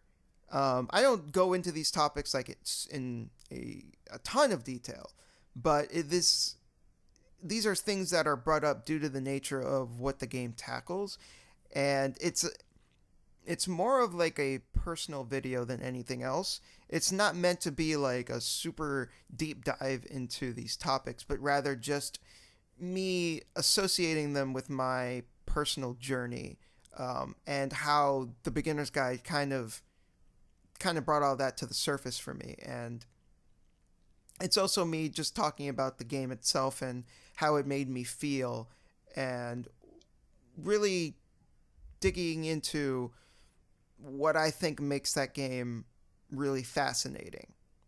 So that's probably going to be out by the time this is out. So yeah, check it out. Cool. All right. This has been the Essays and Espresso podcast. I hope you all enjoyed. This has been your host, Daniel, with Acer and Boken. Take care, everyone. Bye.